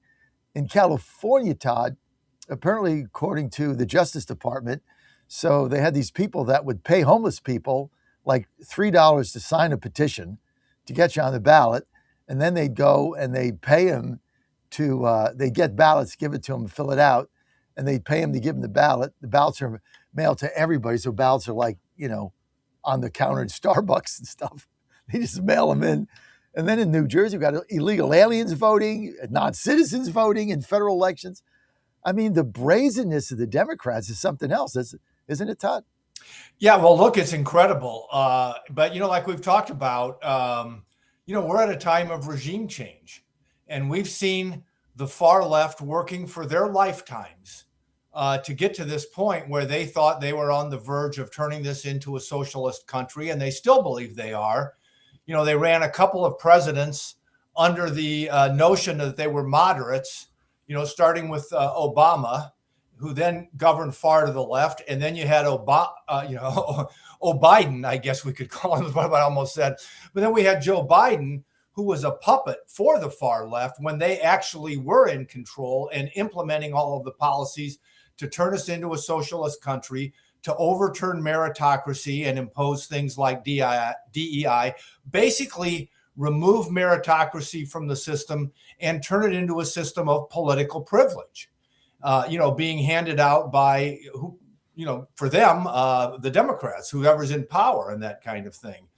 And so they're so close to that vision that they've been chasing their whole lives as they, emerged out of the colleges as students in the 60s and became young professors and took over traditional media and then slowly took over the Democratic Party, especially post-Clinton and that period of time, that they can taste it. And they know that Trump, is really the first conservative Republican to come in and stand up to what they were doing and push back and fight back and not be afraid to deal with it. And so that's why things are as hostile as they are. I mean, to me, we're in an environment much like the 1960s, where there's significant change on the table. The party and the ideas that have been in power for a while, which is now this radical left group, is fighting with everything they have to resist the change. And Trump is fighting with everything that he can to create the change and turn us back towards the Western liberal tradition. I don't mean liberal like we think of it now, but the classical liberal ideas that put the individual over the state, created property rights, free speech, capitalism, free markets, limited government, all of those kinds of things. He's trying to move us back in that direction, and they're going to fight with everything they have to preserve, what they think they've gained. That's what's going on. How will it end? I have a lot of confidence in America. The world knows that agenda, their agenda, is a failing agenda. As we've talked about before, if this was 175 years ago, there's a fascinating intellectual debate between Karl Marx and Adam Smith. But now the evidence is in. And Karl Marx failed everywhere it's been tried, at every degree, in every part of the world, at every time in history. And capitalism, especially the limited government capitalism we had to begin with for the first 130 years, but even the growing government version that we've had since the Depression, has outperformed everything by far. It was the first thing to lift people up off of the ash heap, individuals that weren't born to a life of privilege, political privilege or military privilege at the time. It lifted individuals up off the ash heap of history. It's continued to do so. And America, in spite of coming dangerously close to going the wrong direction, has always figured it out. You can look at these key moments, the Civil War, when we started to move in the right direction with slavery and race relations and those kinds of things. It took another 100 years and we're still working at it, but we figured out and moved in the right direction. The two world wars, bouncing back from the Great Depression. The civil rights movement in the 60s was a great movement with which those young radicals were behind, but they also destroyed the economy. And instead of letting it go off the cliff, we found Ronald Reagan. And so it's my belief, this is a great country for a reason, not only because of the founding ideals, but the people we have attracted and what they have accomplished under those ideals continues to draw people back to getting it right. So I just have confidence in the end we're going to get it right here. So let me ask you about what you think is going to happen in the House, because a lot of debate about, are the Democrats, obviously they're snatching defeat from the jaws of victory 2.5 weeks ago. My assessment of the Republicans keeping the House, Todd Sheets, was zero. Like, it was less than zero. Whatever infinity beyond zero is, that was it. They had no chance. They only had to pick 2 seats up. But then when Virginia collapsed on them, rightly so, and then it looks like when it's all said and done, we're going to pick up 11 seats due to the new maps from the collapse of Section 2 of the Voting Rights Act in SCOTUS. I'm projecting 11 seats. Well, that's a difference of 15. Plus, we're going to win the seat in Maine. LePage is up by 20. So that's a done deal. So that's a flip for us. So they went from having to win 2 seats to like 17 or 18. And I know the economy's bad, and I know Trump's polling numbers are in the tank, but there's a big difference between picking up 2 seats and 18. What do you see here, Todd? Yeah, first of all, I agree with everything that you just said, and you've got a much better analysis and more in tune to that part of it than I am. But my rough sense of it, a less informed sense of it than yours, was identical to what you just outlined. These last 2 big events, mostly legal events, have significantly shifted things. And I'm also of the opinion that it's getting close to being too late on the economy and the war to turn things, but it's still not too late. And so, these inflation readings are the biggest issue I think that they've got to deal with right now, which is a result of the war. I think what we've got to encourage people to understand, these economic difficulties that are arising. First, they're arising on top of the affordability problem that Biden created.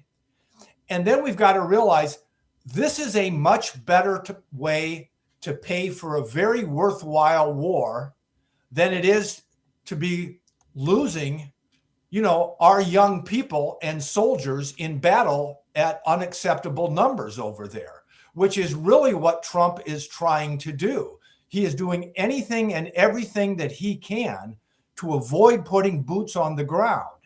And part of that is it's taking longer than it might if we put the boots on the ground.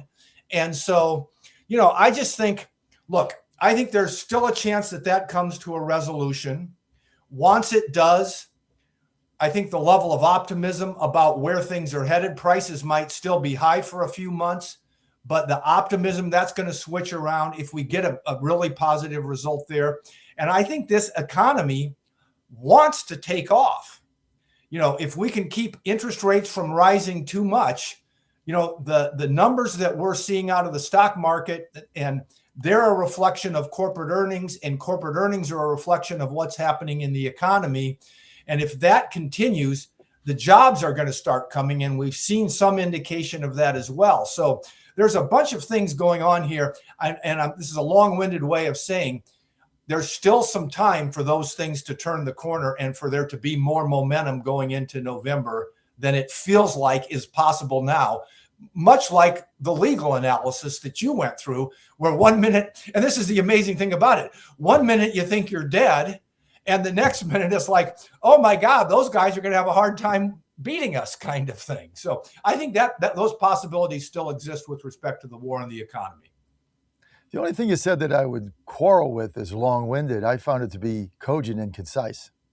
Well, I appreciate that. Good analysis can't be done in a 20-second soundbite, okay? You can't do it. And that's one of the things that our show brings is long form and the opportunity for people to express themselves and put together an analysis that you can't do in 90 seconds. I mean, I go on Newsmax a lot. I mean, you have 60 seconds to make your argument. That's it. And if you go beyond that, they cut you off. So you got to be quick, you got to be faster, but there's no depth. I mean, that's the whole thing. What you bring to my show is you bring depth of analysis. And that means you're going to have to take a little longer in order to put your thoughts out there. So I do appreciate that, Todd. Honestly, I do. So not long-winded. But what you're spot on, which I'm going to title this segment. You said this economy wants to take off. I think that you nailed it. It wants to take off. And, President Trump threatened another bombing and then pulled back on it. You have to think that every time he does this, there's some faction. You have to think there is some faction in Iran that doesn't want him to do that. Maybe it's not the governing faction, or maybe it's the secondary faction, or maybe it's a split. Now, I have no idea, but they're talking to somebody, right? They're not making this up. And I think maybe now we're at the point where, we can get a deal done and get out of there. Yeah, I sense that also. My biggest fear is that we do a deal that creates too much dependence on the idea that the Iranians are going to live up to their side of the deal. And my greatest comfort is that I don't think Trump is going to make that mistake. And so I think if we do get a deal, I think it will bring a resolution to the two absolutely critical issues, which are the Strait of Hormuz, which has to be open unconditionally, and the nuclear materials. And then the third issue is we have to be able to do that without letting up on the sanctions to the point where we just give them the chance to rebuild. And that's why, I'm still of a mind, like, I get how hard things are out there. And I get that, many people like, our age, and if you own a home and you've got a stock portfolio, you're in a different situation than other people that are having to deal with this. But I would like to see us, if we have to, either go back in and take out infrastructure as needed until we can, cause them to give up hope and surrender, or stay with this blockade till we get to that point, so that we finally reach the resolution that we want. And it's not something, because what those guys want, they want to start selling oil again in the international markets and bringing revenue into the country. And they want a reduction of the sanctions that were in place before, that were putting the country on the verge of bankruptcy even before this war. And then they want to free up some of their assets that have been frozen around the world. And if they get those things, all that money is just going to flow right back into the IRGC, and they're going to go back to doing exactly what they've been doing for the last 50 years. So, I'm still of a hawkish kind of mindset on all of this, but realizing, there's a lot of competing interests here. And at the end of the day, having confidence, Trump has shown over and over again, he's not going to just fold. He's not going to just walk home. He gets all of these things, and I think he'll probably strike the best deal that he can for us. I agree with you, and I think it's going to be sooner rather than later. I think they realize everything. I'm going to get a cut here. Todd Sheets with us. Let's get to 9. Here is Steve Moore, basically saying we've got to get inflation down to 2%. Take a listen. Stephen Moore is an economist, and he joins me now. That's a fair question, isn't it? How do you cut rates when the yield on the 2-year Treasury is above 4%? Yeah, you don't, unfortunately. And I'd like to, I think everybody would love to see the rate. Now is not the time to do it. By the way, I do not envy Kevin Warsh's situation. I mean, he's coming in to a situation that is very dicey in terms of those inflation rates that have been rising, obviously because of the higher price of oil. And Mohammed was right that is now seeping into the price of other things, like you just showed, beef. So I just don't see the case for it right now, Stuart. And the most important thing for Kevin Warsh right now, and again, he's coming into a very tough situation, is to get that inflation rate back down to the 2% target as quickly as possible. And unfortunately, a rate cut right now would probably conflict with that. So I'm in the camp of standing pat. I'm not for a rate increase, but I would hold off on a rate cut. What kind of growth rate can we expect for the economy? A lot of people have been talking about maybe 3 or 4% growth at some point this year. But look, we've still got $4 gas, rising rates, stunted housing market. What kind of growth rate are we going to get? It's a paradox. I mean, it really is. And it does show the resilience of the U.S. economy, doesn't it, Stuart? It does. That we have rising inflation, and yet businesses are doing well. Look at profits. I mean, we're back knocking on the door at Dow 50,000, S&P 500, and the NASDAQ at or near all-time highs. So this is an amazing U.S. economy. And the only thing right now. Okay. Let's get back to Todd here. So Warsh confirmed, good. That's a good thing. Moore basically saying he doesn't agree. He doesn't think there should be a rate cut. Trump obviously wants one. Still concerned about inflation. I've got a couple minutes. Your thoughts? Well, first of all, I think we're all very lucky that Kevin Warsh is stepping in, because I think he's exactly the right guy to deal with all the issues, that he's going to have to deal with. As you'll recall, I was hawkish on the interest rates and inflation even last fall when it was actually getting a little bit better, not because I anticipated what's driving up inflation right now, which is predominantly the war, but I think we were already at historically low interest rates relative to the rate of inflation that we were experiencing at that time. Not compared to the 2010s, but that was an unusual kind of environment that I don't expect us to go back into again.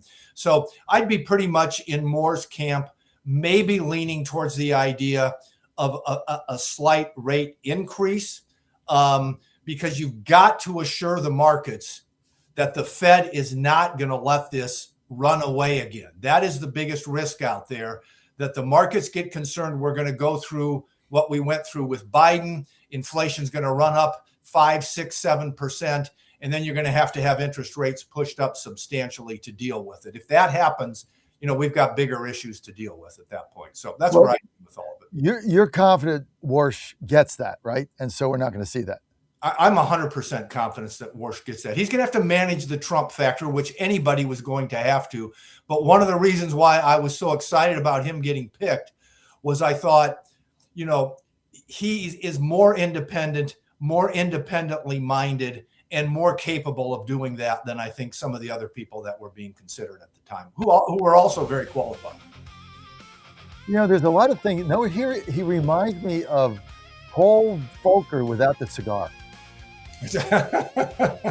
That's a great analogy, actually. He's got the potential to be that. And one thing we got to remember, Paul Volcker would not have been Paul Volcker without Ronald Reagan. Reagan is the guy that gave him the political backing to do what he did. If Jimmy Carter had still been in office, Paul Volcker would not have taken the measures that he took. I'm convinced of that. It was a good tandem. Paul Volcker without the cigar. You like my analogy? Put it up on YouTube, baby. Let's go. That's a good one, yeah. That fits in the 60-second thing, right? Oh, Substack, Todd Sheets, SHEETS. Just Google it, Substack, Todd Sheets. Don't want to miss his writing, and it's free. You know what he's doing? He's paying it forward. That's what I love about this guy. He doesn't charge anything. Spends an inordinate amount of time on this stuff to educate, inform, tell you what's going on. Charges nothing because he's paying it forward. I love that. You're a good guy, Todd Sheets. We're going to be right back. So are you, John. You're on the Always enjoy being with you. Paul Volcker without the cigar. We're going to be right back. Your first order of Focus Plus Recall. That's healthycell.com. Code Godzilla for 20% off. Hey folks, Al Green here for SatPhone. When you're on the go, you want to know you're connected. If it's a family vacation or an off-the-grid escape to a remote destination, having reliable communication helps you feel safe and secure. You can't afford to find yourself in a dead zone. That's why you need SatPhone. SatPhones are reliable, durable, and give you global coverage. If you can get outside, you can get in touch. It's that simple. Make calls from your SatPhone to any regular cell phone in the United States. The phones are a $1,500 value, but you can get yours free. Just sign up for a 15-month plan, $94.95 a month. Get 150 minutes monthly that roll to the next month. Go 3 months without using them, that's fine. Yes, 3 months, 450 minutes, all yours. Visit SAT123.com or call 855-980-5830. SAT123.com, 855-980-5830. Get surety and security with your SatPhone. Call now. Buddy Carter, warrior, great guy. President Trump and Buddy Carter are working to help Georgians keep more of what they earn by passing the largest tax cut in history, eliminating taxes on tips and overtime, and making the child tax credit permanent. Buddy Carter, warrior, great guy. From day one, Buddy Carter has stood with President Trump on his mission to make life more affordable for working families. But while President Trump and Buddy Carter were protecting our wallets, Congressman Mike Collins was abusing them. Congressman Collins is under federal investigation for misusing taxpayer funds to benefit himself and his cronies. According to the investigation report, Congressman Mike Collins, quote, may have violated federal law by shelling out government funds to one of his top aides. Georgia families have had enough of wasteful, corrupt career politicians. We just can't trust or afford Mike Collins. Paid for by Buddy Carter for Senate. I'm Buddy Carter, and I approve this message. Ponder this. Imagine for a moment that you are lying on your deathbed. This is a great exercise to do each day in preparation for your very last day on earth. Think about the tests you've ever taken, the job interviews you've had, and the many life celebrations you've been a part of. In all of these cases, preparation makes for successful outcomes. The same is true for dying. We must prepare every day for the day we are to die, in case today might be our last. Make sure you are right with the Lord first and foremost. If you are a Catholic, make sure you are in the state of grace by receiving the sacrament of confession often. Next, make sure you are right with your family, friends, and all those who are in your world. Apologize to those who have offended you and mend relationships that need healing. Make each day a preparation for your last day on earth, because it just may be. I'm Susie Kelly, and I am passionately Catholic.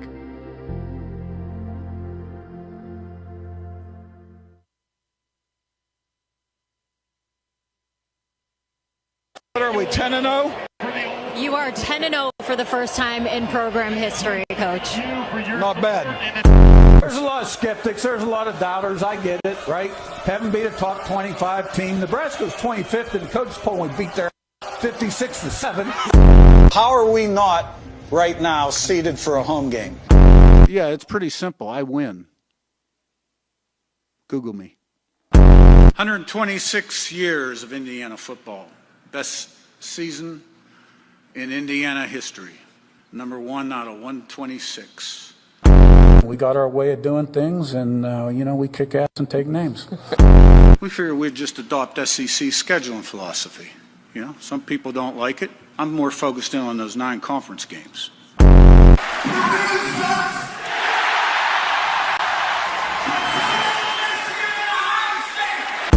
We had to wake some people up and create some excitement. And after all, this is the entertainment business, too. We don't just beat top 25 teams, we beat the shit out of them. Oh. I know you guys have been waiting for me to say something crazy. That wasn't quite crazy. Don't touch that dial. You've found your home of the truth. Do you solemnly swear to tell the truth, whole truth, and nothing but the truth? With the best analysis in America. You can't handle the truth. And now back to the John Fredericks Show. Oh my goodness, that is such a classic. Kirk Cignetti. Who are you? Google me, I win. I mean, that's one of the best lines in sports. Google me, I win. That's when he first got to Indiana, when they named him as coach. I think where did he come from? Shenandoah Valley, right? JMU.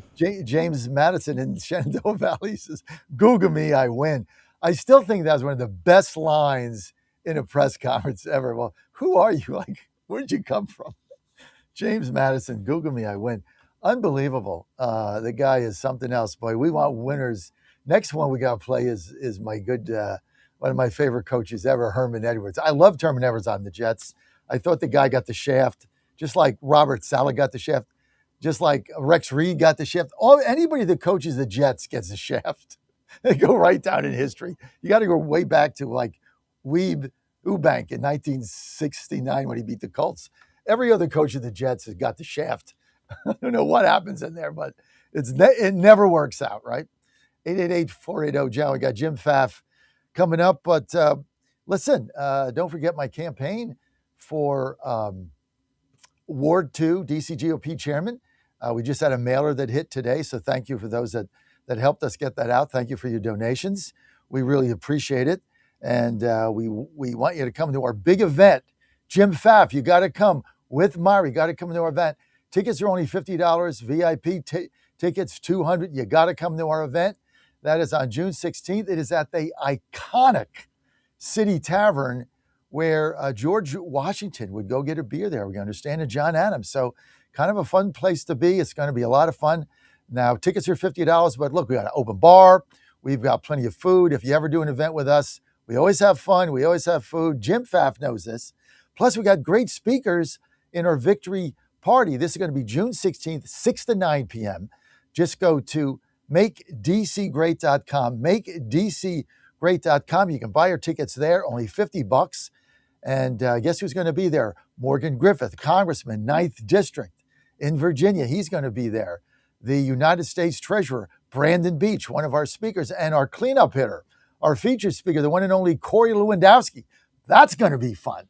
So you want to join us there, and even if you can't go ahead on our site, buy a ticket. Just tell us you can't go, and we'll give it away to one of the college young Republicans. All you got to do is go to makedcgreat.com, makedcgreat.com. Get your tickets there. This message has been paid for by Fredericks for Chairman, and I'm John Fredericks, and I approved this message. And before we get Jim Pfaff on, let me tell you another one of our biggest supporters in this campaign, Jim, is Sammy the cat, the rat catcher, wants to get rid of the rats in the park. He put a video out. Roll it. I'm John Fredericks, candidate Ward 2 DC GOP Chairman. I'd like you to vote for me on June 16th. We want to build a Republican Party here in Washington, D.C., starting in the second ward that we can all be proud of. I'm here with my lovely wife, Ann, our cat, Sammy.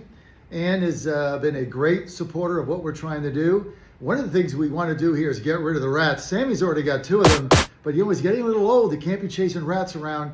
10 years old. Sammy says, look, I got to retire. I got to retire. I can't keep chasing these rats around McPherson Park. We got to get rid of the rats. But look, the bottom line is this is our home. This is where we live, right here, Ward 2, Washington, D.C. This is our adopted city. We love it here. Since President Trump has been here, we live now in the safest, most beautiful city in America. We want to keep it that way. Vote for John Fredericks, June 16th, Chairman of Ward 2, DC GOP. And thanks, everybody. And while Sammy loves watching the squirrels, he does not like the rats. Doesn't like the rats. Vote for John. Get rid of the rats and let Sammy retire. More information, go to makedcgreat.com. That's makedcgreat.com. Okay, that is a classic video that we did impromptu. Just decided to pop the camera on and do that, and it's gone viral. Joining me now, Jim Pfaff. Jim, thanks for being with us. Jim, the president of the Conservative Caucus. Jim, you got me on speaker, so it's reverberating. If you could get that off, that'd be good. Jim, good to have you with us. Looks like from your backdrop, you're in Indiana. I mentioned, yes, we'll be at the event, by the way, John, but I did mention this morning to Myra that you were going to mention her first, which you did do. And I'm going to report back to her that I was right, and she appreciates it very much. But I did mention her first. You're right, I did. Said Myra and Jim. You did. Now, what is really cool while I go to my headphones, since that's happening to you, is that I'm 4 miles down the road. Moment, Kurt Signetti is preparing for a second national championship, and in honor of that, hopefully that can be a win for you too. So there's that as well. Well, I love playing his clips. I mean, you can't get enough of this guy. It's about leadership. It's about holding kids accountable, and people want to play for him.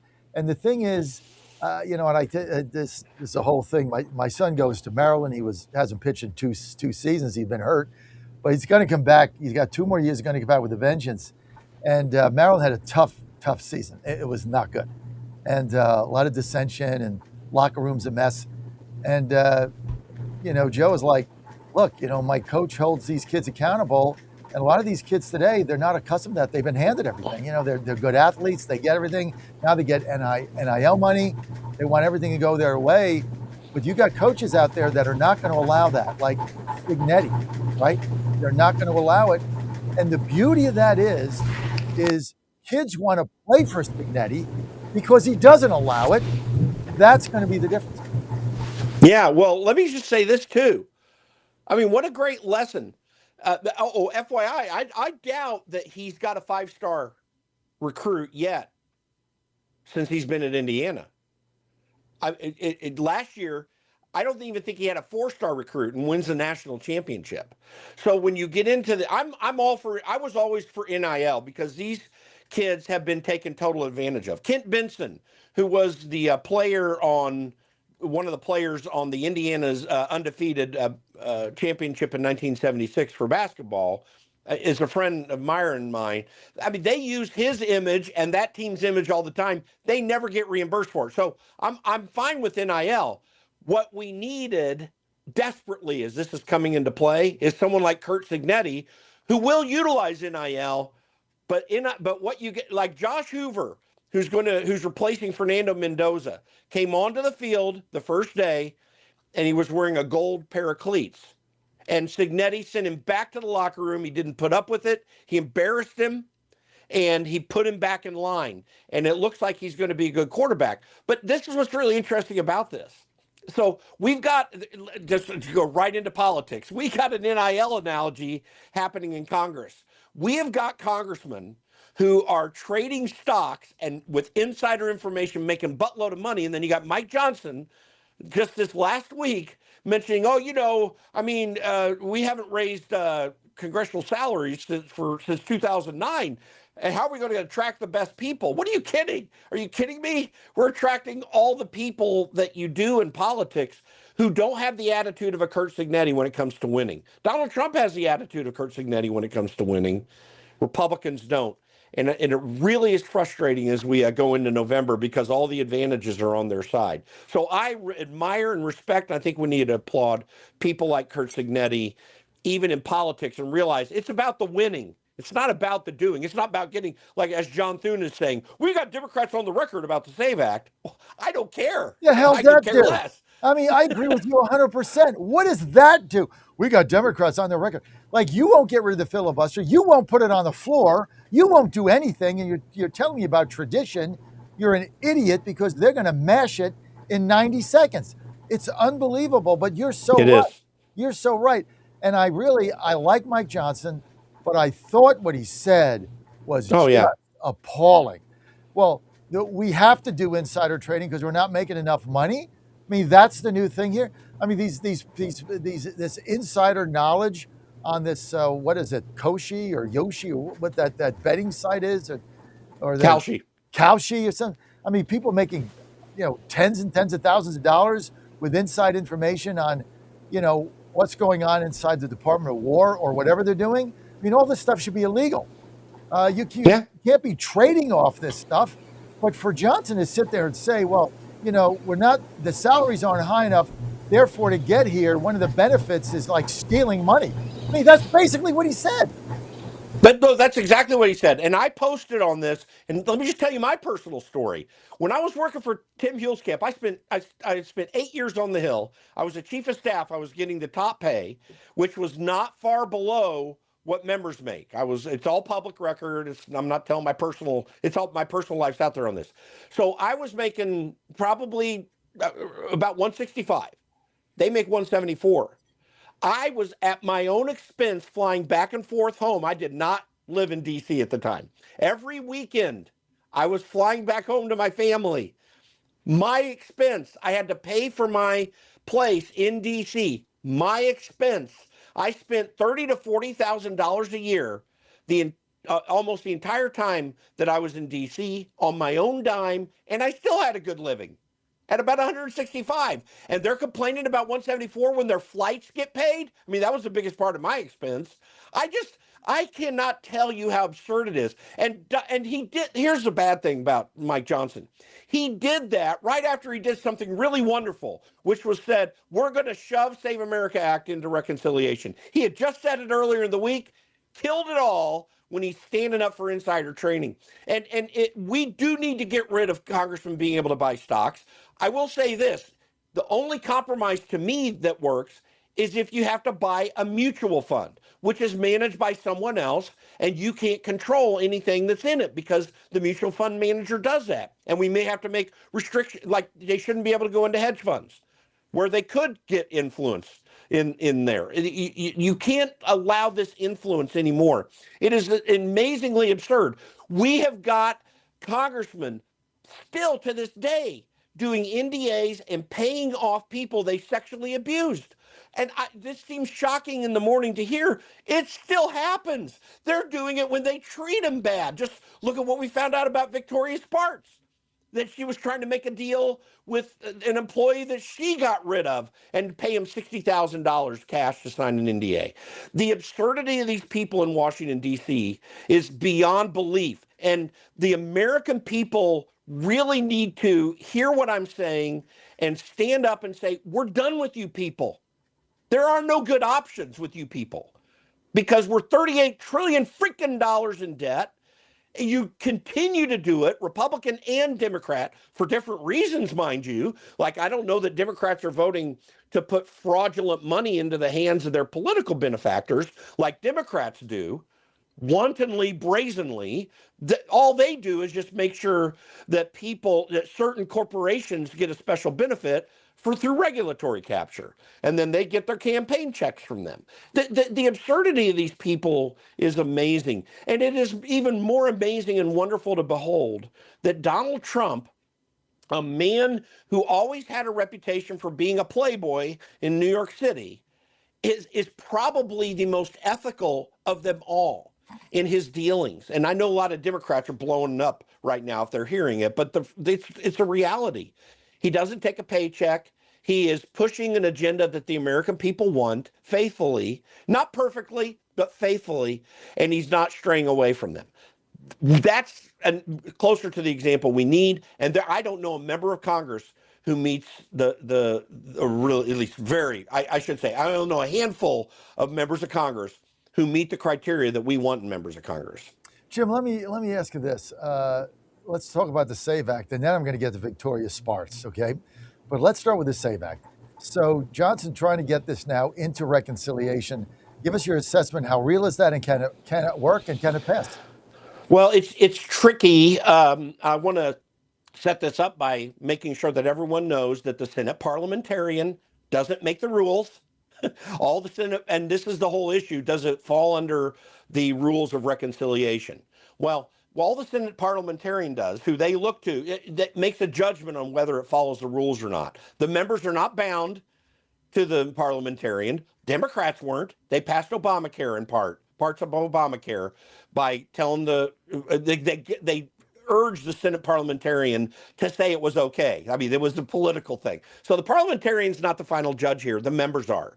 So that, just to set that up, on the rules of reconciliation, it's a close one on the Save America Act. But the way that Johnson was talking about doing it, I think just may get close enough to pass muster.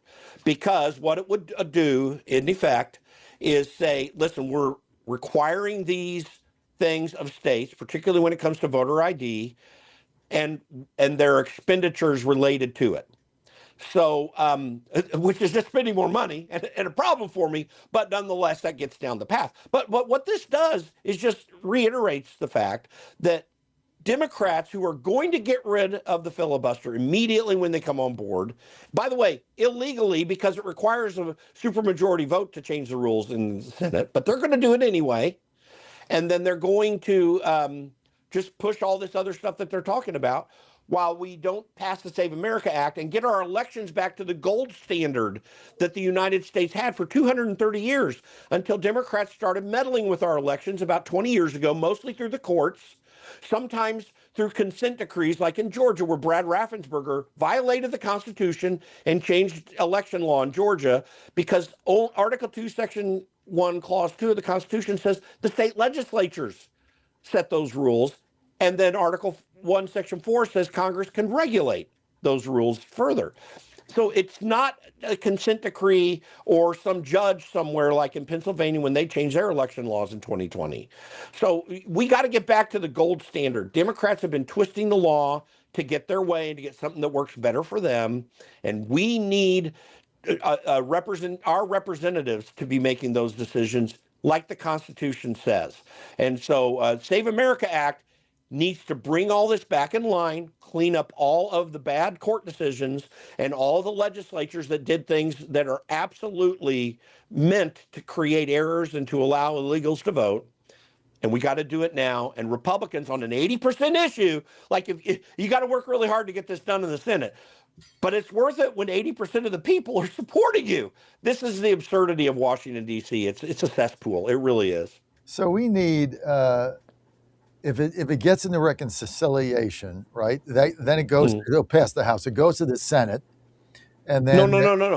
The House can do whatever they want.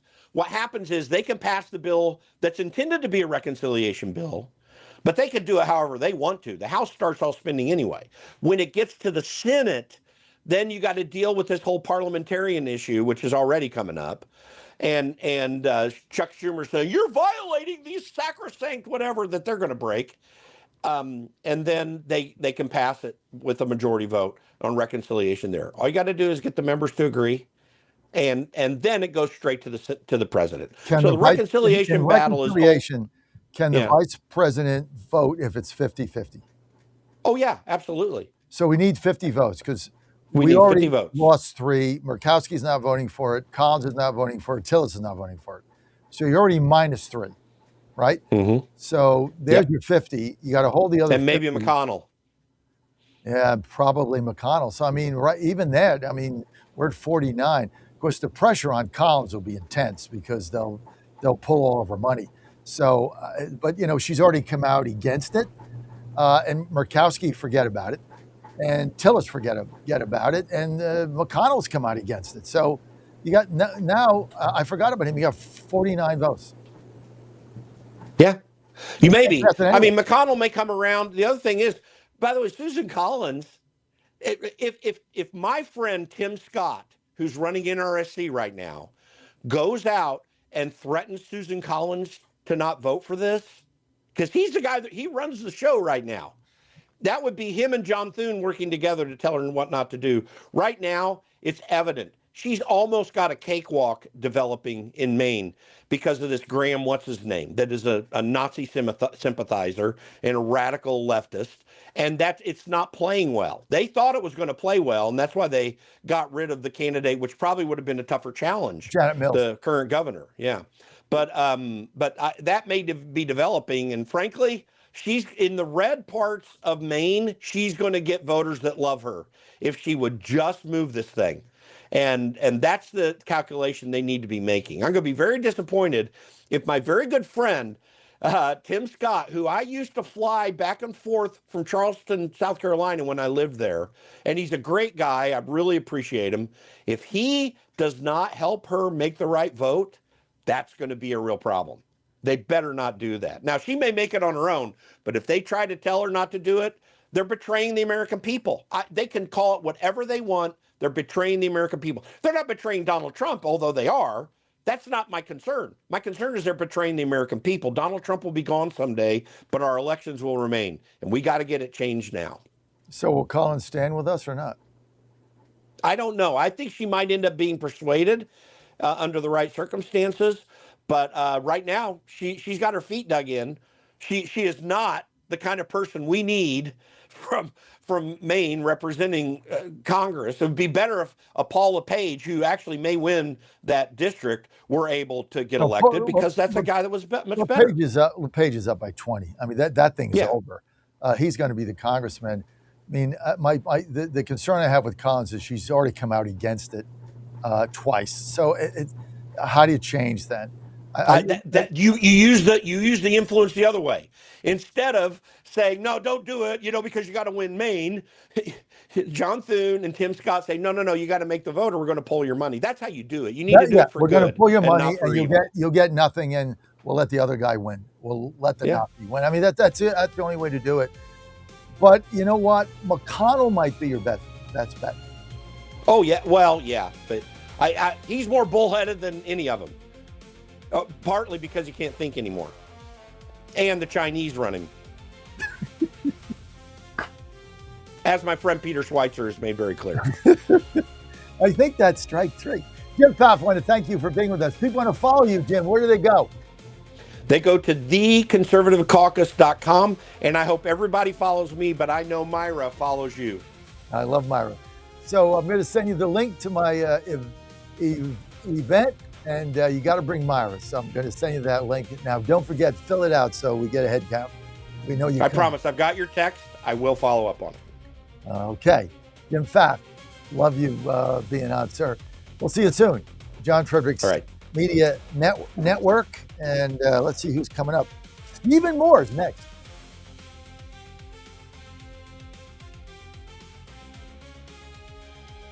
WJFN W224EB 92.7 FM Chester, W299DB 107.7 Bonaire, 100.5 FM Goochland, and WJFB Portsmouth AM 1650. I'm Rich Thomason.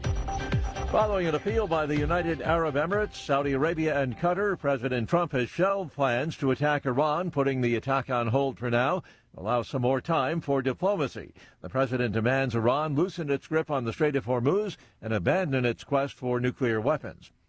As he travels to China, Russia's president releases a video for the Chinese people. Vladimir Putin's video address claimed that Russia and China were expanding ties economically, politically, and in defense. He'll be eager to discuss selling more oil and gas to what he calls his dear friend, Mr. Xi. And there will be talks about a new Siberian pipeline between their two nations. Since Mr. Putin's invasion of Ukraine, Russia has become far more reliant on China's economy. For Beijing, this is a balancing act, particularly after Mr. Trump's visit last week. China wants stable relations with the West, but strategically, Russia is a close neighbour. Mr. Xi wants to appear capable of talking to all sides. The BBC's Laura Bicker.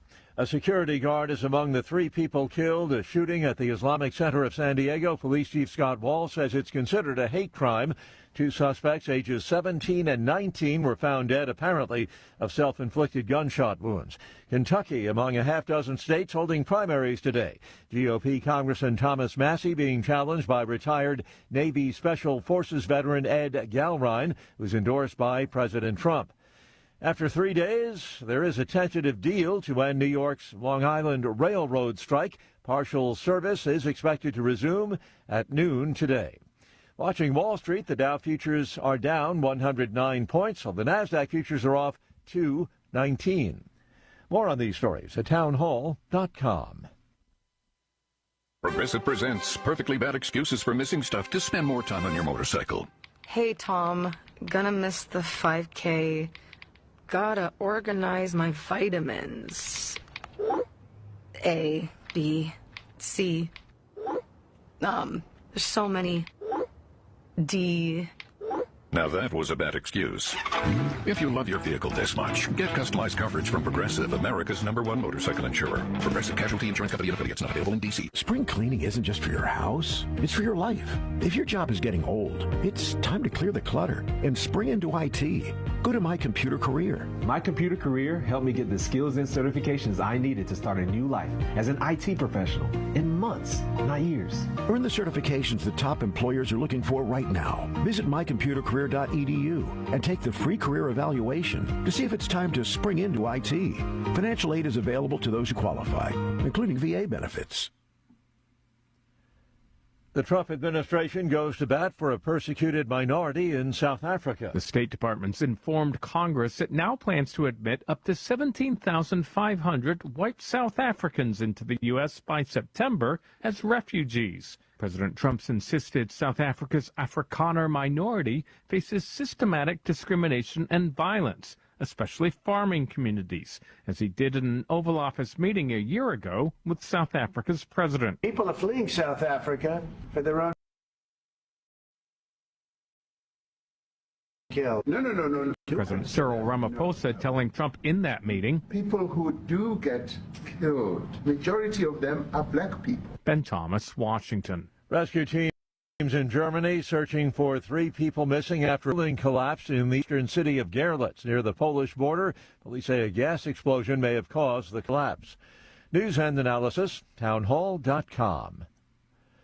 Federal jury has sided with OpenAI in a battle with Elon Musk, who says he will appeal. Musk was a co-founder of OpenAI when it launched in 2015 and went on to create ChatGPT. After investing $38 million early on, Musk accused OpenAI CEO Sam Altman and his top deputy of shifting into a money-making mode behind his back. The 9-person jury unanimously found that Musk waited too long to file his lawsuit and missed the deadline for the statute of limitations. The jury served in an advisory role, but the judge accepted the verdict as the court's own and dismissed Musk's claims. I'm Lisa Dwyer. Swatch's new Royal Pop Pocket Watch sparking chaos worldwide. The watchmaker says there's no shortage.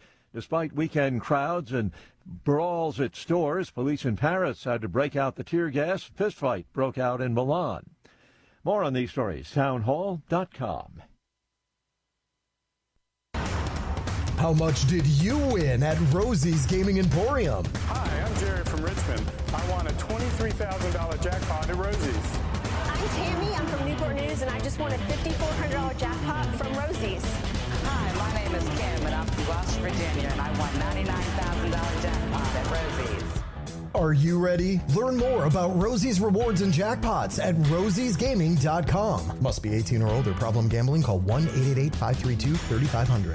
Now more than ever, it's imperative to support companies that share our conservative values. That's why I can't be more excited to tell you that I've switched my family to Patriot Mobile. Patriot Mobile is America's only Christian conservative wireless provider. When you switch to Patriot Mobile, you shift your support away from the leftist, woke, progressive agendas of Big Mobile. Patriot Mobile's wireless service works perfectly and seamlessly as you go about your lives with exceptional nationwide coverage that uses the same towers the main carriers use. Patriot Mobile donates a portion of every dollar earned to causes you care about, to organizations that fight for religious freedom, First and Second Amendments, sanctity of life, and the needs of veterans and first responders. Patriot Mobile has plans to fit any budget, along with great discounts for our veterans and first responder heroes, as well as multi-line users. Switching is easy. Just go to patriotmobile.com/Godzilla or call their U.S.-based customer service team, 972-PATRIOT. That's 972-728-7468. Use offer code Godzilla for free activation.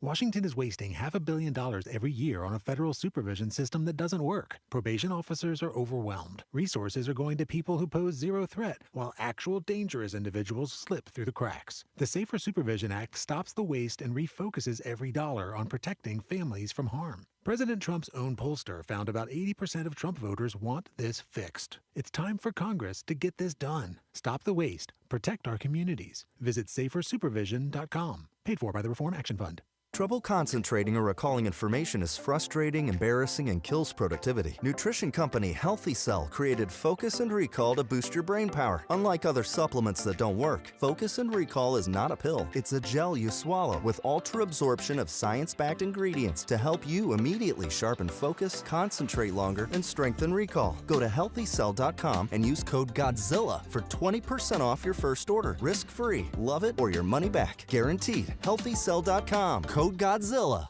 Buddy Carter, warrior, great guy. President Trump and Buddy Carter are working to help Georgians keep more of what they earn by passing the largest tax cut in history, eliminating taxes on tips and overtime, and making the child tax credit permanent. Buddy Carter, warrior, great guy. From day one, Buddy Carter has stood with President Trump on his mission to make life more affordable for working families. But while President Trump and Buddy Carter were protecting our wallets, Congressman Mike Collins was abusing them. Congressman Collins is under federal investigation for misusing taxpayer funds to benefit himself and his cronies. According to the investigation report, Congressman Mike Collins, quote, may have violated federal law by shelling out government funds to one of his top aides. Georgia families have had enough of wasteful, corrupt career politicians. We just can't trust or afford Mike Collins. Paid for by Buddy Carter for Senate. I'm Buddy Carter, and I approve this message. Bad decisions limit future options. Make enough bad decisions and you will destroy your life. Listen to The Flatline with your host, Rick Hughes, every Sunday morning on the John Fredericks Radio Network. The Flatline describes a main line of resistance in your soul, built on God's Word. Join us every Sunday morning for 30 minutes of inspiration, motivation, and education, all without manipulation. That's The Flatline with Rick Hughes, heard here every Sunday at 8:30 a.m. on the John Fredericks Radio Network. You play to win the game. Hello? You play to win the game. You don't play to just play it. That's the great thing about sports. You play to win. And I don't care if you don't have any wins. You go play to win. When you start telling me it doesn't matter, then retire. Get out. Because it matters. He's the voice of Virginia. No, you can't. You have one of the worst voices I've ever heard in my life. And the commander of common sense. Fire at will, Commander. Now back to the John Fredericks Show. You got me on the John Fredericks Media Network and all the John Fredericks radio apps. Thanks for being with us. Coming to you live from the nation's capital. Truth and clarity right here. And I am your Godzilla of the Truth in America. Press conference today, 1 o'clock. I'll be there. J.D. Vance, Vice President Vance, going to be running that. Marco Rubio ran the last one. This is while Caroline Leavitt is on maternity leave. So I guess the objective here is to just rotate Rubio and Vance, give them equal time in front of the cameras, as both of them are very likely to be presidential candidates in 2028. First, we've got to get through the midterms, though. So J.D. Vance today, and of course, that briefing room has become an absolute zoo. You got to get there now like 2 hours early to just get a standing spot. And all these people violating rules, bringing in cameras and tripods and lining them up on the side. It's just really an interesting, it's turned into a ridiculous clown show in there. It's always been bad, but now it's even worse. But that's not your problem. That's mine. We're going to be there and doing what we can do. We got Stephen Moore coming up momentarily. Absolutely looking forward to that. This segment brought to you by good friends at Healthy Cell. I just got to tell you this. I slept like a baby last night. I went to bed after the second period of the hockey game. No idea what that was, 9-ish. So I think it was 2-1 Canadians. I bet Buffalo went down the tubes, but had all three baseball winners last night. By the way, on Godzilla Wins, go to GodzillaWins.com. I put my picks up there about sometime between 4 and 5 o'clock every day. I won another 3 MLBs last night. I won 9 out of 10 baseball games. When I get on a heater, you want to follow me like crazy. I am right now. I'm red hot in baseball, and didn't win the Sabres game last night at home, but won 3 out of 4, all 3 MLBs winning, and I've won 9 of my last 10 baseball picks. So you want winners? It's always free. Out of the goodness of my heart, just go to GodzillaWins.com, GodzillaWins.com. You're going to get it there. But I slept like a baby last night with my REM sleep. Unbelievable. I take this thing, you dream like crazy. Here's the good news. It puts you in the deepest sleep you can have. It supports all 4 phases of sleep, including the deepest sleep, 4, where you dream, and that's where you get replenished. And then that clock goes off at 4 a.m. I jump out of bed, actually 3:45. I jump out of bed, ready to go, do push-ups, only because I'm getting a great night's sleep. Now, I don't sleep 8 hours a day. I'm getting up at 4 in the morning, right? I mean, come on. But you get 6.5, maybe 5:45, but it's got to be a deep sleep. And in order to do that, I take my REM sleep, all natural, is the best thing you could do for your health, for your attitude, for your body, especially as you get older. You need that sleep. Just go to healthycell.com, healthycell.com, promo code Godzilla. That's going to get you 20% off. REM sleep, best thing for you, your family, best thing you'd ever do for yourself. So, you know what? And then if you go to Godzilla Wins, you get REM sleep. I give you nothing but winners. I mean, you're good to go. Winners and sleep, it's all good. Joining me now, speaking of winners, Stephen Moore is with us, economist and co-founder of Unleash Prosperity. Steve, it's great to have you. Hey, John, great to see you. Thanks so much for having me this morning. Steve, we do economics on the show a lot. I always run your clips when we can find them. You're doing a super job. I just ran one earlier about your view on Kevin Warsh and the fact that you don't want him to lower interest rates, although he'll get pressure from the president. And I called Warsh Paul Volcker without the cigar. What do you think? Elaborate on why you think rates should hold steady, Stephen Moore. Well, first of all, Paul Volcker, who was the chairman of the Fed back in the late 70s and early 80s, was the hero who broke the back of inflation along with Ronald Reagan. Remember, in the 70s under Nixon, Ford, and Carter, we just had accelerating inflation every year. And so Paul Volcker is a big hero of mine. Kevin Warsh is going to be an outstanding Fed chairman. He gets it that what you need from a monetary policy is the reason you have a currency is to keep it stable in price. So it's a store of value and it's a means of exchange. And a currency can't be a means of exchange, John, if it's going up and down and up and down and up and down in value. So he is going to make the dollar as good as gold. I think it's going to be very difficult for him and probably unwise at this point to lower interest rates, because when you lower interest rates, you're flowing more money into the economy. We already have an inflation problem. That's, with prices now rising about 4%. Job number one needs to be bring that inflation back down to about the 2% Fed target. And once that happens, by the way, I think this U.S. economy will soar as it did in Trump's first year.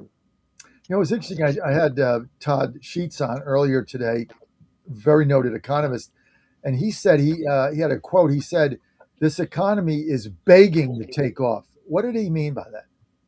Well, look, all the pieces are in place. This is a very pro-growth president. We knew from his first term. Remember, people forget, if it had not been for COVID, John, Trump would have won a 40-state Reagan-style reelection. Remember, the economy was absolutely booming at the beginning of 2020 after Trump's pro-growth policies. He's put in place amazing policies, as you know. Larry Kudlow and I helped put together his original tax plan back in 2017, which was just extended by Congress, which was a great thing. The big beautiful bill. We have the guy is pro jobs. Look what he's done with energy policy. We're producing more oil and gas than any other country in the world now. We're the number one producer of oil and gas. How about the deregulation that saved the economy $1 trillion? I mean, it could go on and on. No tax on tips, no tax on overtime, the lower tax rates on our businesses. By the way, Democrats are opposed to every one of these policies. Every one of them are against. You're on the John Fredericks Media Network, Truck the Truth Across America. We're with Stephen Moore.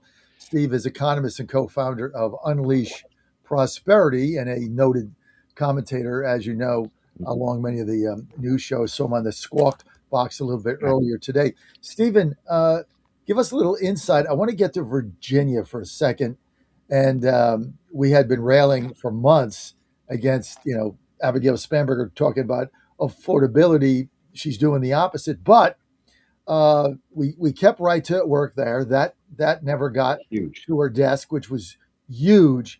But then the other thing that just went under everybody's radar screen, we campaigned for weeks and weeks on her vetoing the legislation for public and local government workers to have collective bargaining, which would have raised property taxes everywhere they instituted because you had no way to balance the budget.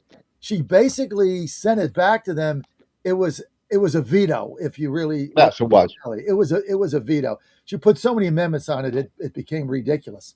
So it was a veto without it being a veto. What was your reaction to that? Well, look, Abigail Spanberger, I was warning people, because I live in the D.C. area right outside of Virginia. I lived in Virginia for 20 years. We now live in Maryland. But, I never got this, Sean. She ran as this kind of moderate, centrist, pro-business Democrat. And I'm thinking, what the hell is the media talking about? She voted 95% of the time with Nancy Pelosi in the House. How in the world was she a centrist Democrat? And I warn people, look, if she gets in, she's gonna govern like Barack Obama and Joe Biden. Well, unfortunately, I was exactly right. She wins this big election as the senator. Oh, I'm a pro-business Democrat. And then what happens, John? The first thing out of the gate in the first week of the office, at one left-wing policy after another, and supporting tax increases, 15 tax increases for walking your dog, for dog grooming, for taking an Uber or Lyft. I mean, and people were angry that they thought this isn't what we voted for. And so I've never seen this. Her popularity went from about 70% when she was elected almost down to about 30% because people said she lied to us. Right. So I think she's trying to look, I don't like to get into people's motives, but I think she's trying to rehabilitate herself after this. Have you ever seen a fall from grace like this? No, never. In less than 90 days. Yeah. I mean, it was unbelievable, and no one expected her to veto that collective bargaining agreement. In fact, she did it. She never even told the majority leader, Scott Sorovel, or told him. We flooded her office. We were campaigning here, just advocating against it forever, giving her phone number out. Apparently, they were flooded with calls. So I want to thank our listeners for that, Stephen. So let me just add one other thing, if I could, John. Yeah. You know, that one of my big projects is to make the southern states, which, by the way, as you know, the South is now the dominant region economically of the country. This is the first time in 250 years because of the massive migration of people and businesses' income out of the Northeast and out of the crazy West Coast to the South. And so there is the center of gravity has moved to the South. And my goal, and I'd love to work with you on this, I want every southern state, you know, from Florida all the way to Alabama, all the way up into the Carolinas and Arkansas and so on. I want every one of these southern states to be a no income tax state. Every single southern state should eliminate their income tax, as Florida and Texas and Tennessee have done. The other thing is that of the like 12 major southern states, 11 of them, all of them are right to work states. Every one of them it does not force a worker to join a union. I'm not anti-union. I'm against people being forced to join a union and pay dues against their will. I think you probably feel the same way. And so if Virginia became a forced union state, it would be the only state in the South that would not be right to work. That would be terrible for Virginia. Would you put West Virginia in that southern state strategy? Yes, and West Virginia is moving in the right direction in all sorts of areas. They're lowering their taxes. They are right to work. They are, look, they're one of the poorest states. I mean, one of the interesting things is, remember, you know, you and I have been in this game a long time. You look at the states like West Virginia, Arkansas, Alabama, Mississippi. The left used to thumb their nose at those states. Oh, they're the flyover states. They're the backwater states. Now, people are moving from California and New York to Arkansas. They're moving to West Virginia. They're moving to Mississippi. That's how bad it is in the Northeast today with the anti-business policies that even the states that were once laughed at are now growing and taking the rich people out of the states like California and New York. It's amazing. People should go with vote. We have a website, John, called Vote With Your Feet. And just Google Vote With Your Feet, and you can match up any two pair of states. You can click on California and you can click on Virginia. It'll show you, guess which direction people are going. People are leaving California, they're going to Virginia. Put in New York and Florida. 1 million people left New York for California. I mean, have left New York for Florida. And you can see where people are moving to or from. It's a fun and educational experience to go to Vote With Your Feet. Stephen, when we get to the census in going into 2030, are we eliminating counting illegal aliens? Well, it looks like hopefully we will do that. I mean, the Constitution is pretty clear about that, especially for congressional seats. But also, you know, you mentioned the 2030 census. It is going to be enormously impactful because going back to what I was just saying about the mass migration of people out of the Northeast, New York, the people that live in New York, they're leaving New Jersey, they're leaving Connecticut, they're leaving California, they're leaving all of those high tax states. Illinois, my home state, I'm from Chicago. We're losing population all the time. And where are they going? As I said, they're going to these southern states. So here's the thing. California and New York, if they do the census honestly and don't count the illegal immigrants, those two states could lose 10 congressional seats. Just those two states. So we're seeing a change in the center of gravity of the political power in America too, away from the Northeast and away from the big blue states to the red states that are more pro business. You know, it's interesting. I was talking about this earlier. Our youngest son, he was 22 now. He was 20 at the time when he said this. Pitches for the University of Maryland, said that by the time I'm done with baseball, there's going to be two Americas. There's going to be the South, and there's going to be the North. Going to be red. And he said every red state. He said the same thing.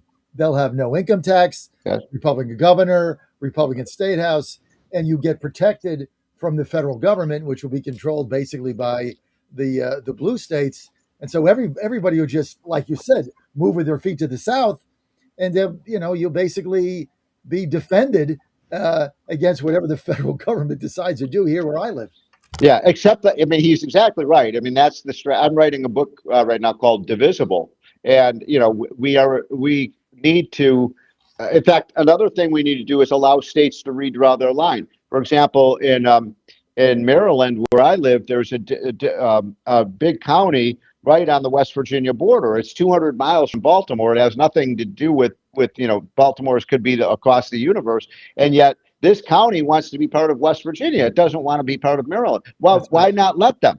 Same thing in you know, you go out west, you've got Idaho. The Eastern Washington wants to get out of Washington. They're contiguous to Idaho. So why not let them redraw the line so you have self-determination? People should be able to be in the state as long as it's contiguous that they want to. So this is happening all over the country. In Southern Illinois, you know, I grew up in Illinois, as I said, Southern Illinois goes all the way down into the South. And so the southern region of Illinois would like to get out of, they don't want to be dominated by Chicago politicians. So Kentucky. That's right. Exactly. Yeah. No, and the Maryland thing's real because there was actually a bill.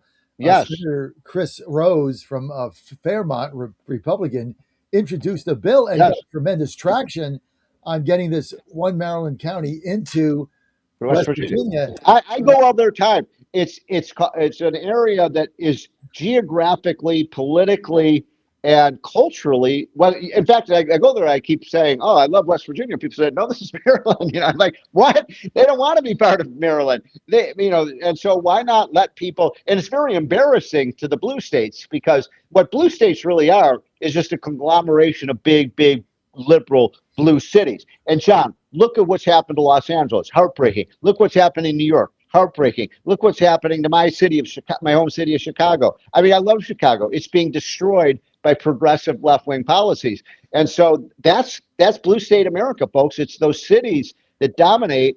I think Los Angeles, I don't know if you're following it, I think Los Angeles is so lost, they may elect a Republican mayor. It could happen. Yeah. Although Bass is way up in the I know, but she's horrible. She let the Pacific Palisades burn.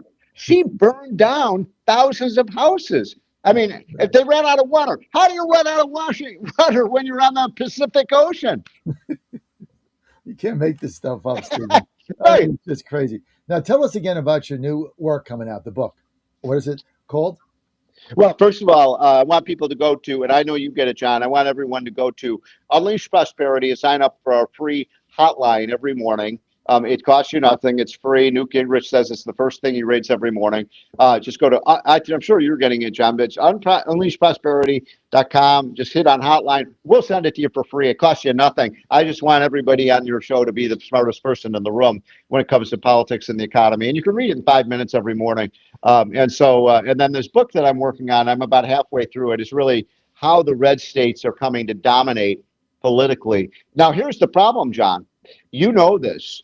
What the blue states are trying to do is just federalize everything. So all the policies are decided in Washington, imposed on us. And we believe in the 9th and 10th Amendment, that it's the states. You know, we're celebrating our 250th birthday. What is it? It's the most ingenious document that lets states, every state, decide for themselves, with few exceptions, what their policies will be. It's what will make America great. They don't want that. They want the federal government to decide everything. Welfare policy, health policy, education policy. No, we got to cut government in half in Washington and return the power to the states.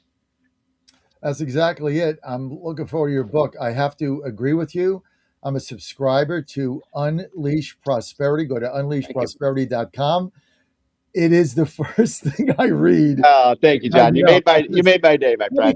Because you break it down, what's going on. It's a daily thing, and like here's what's going on in the economy, and it's a easy breezy read. You don't have to have a doctorate or a master's degree in econometrics, right? You can just follow it. Well, we have something this morning about, everybody saying, oh, Trump caused all this this huge inflation. Wait a minute. The inflation in Trump's first term annually was 1.8%. In Biden's term, it was 5%. In Trump's second term, it's averaged 3.5%, which is still too high. But wait a minute.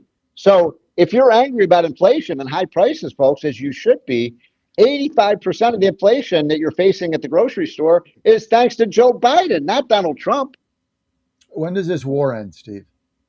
It's got to get it over. We got to get it over. We got to get the Strait of Hormuz open. God bless Donald Trump. I think, he really cares about I think part of this was a humanitarian mission. This was a regime that was killing thousands and thousands, murdering thousands of its own people. Where are the left who are so humanitarian? We got to get that Strait of Hormuz open. And once that happens, John, once we get the oil flowing again, we're going to see a big economic boom, because Trump has set the table for one of the biggest booms ever. He's pro-business. He's pro-growth. I mean, I'm so proud to have worked with him.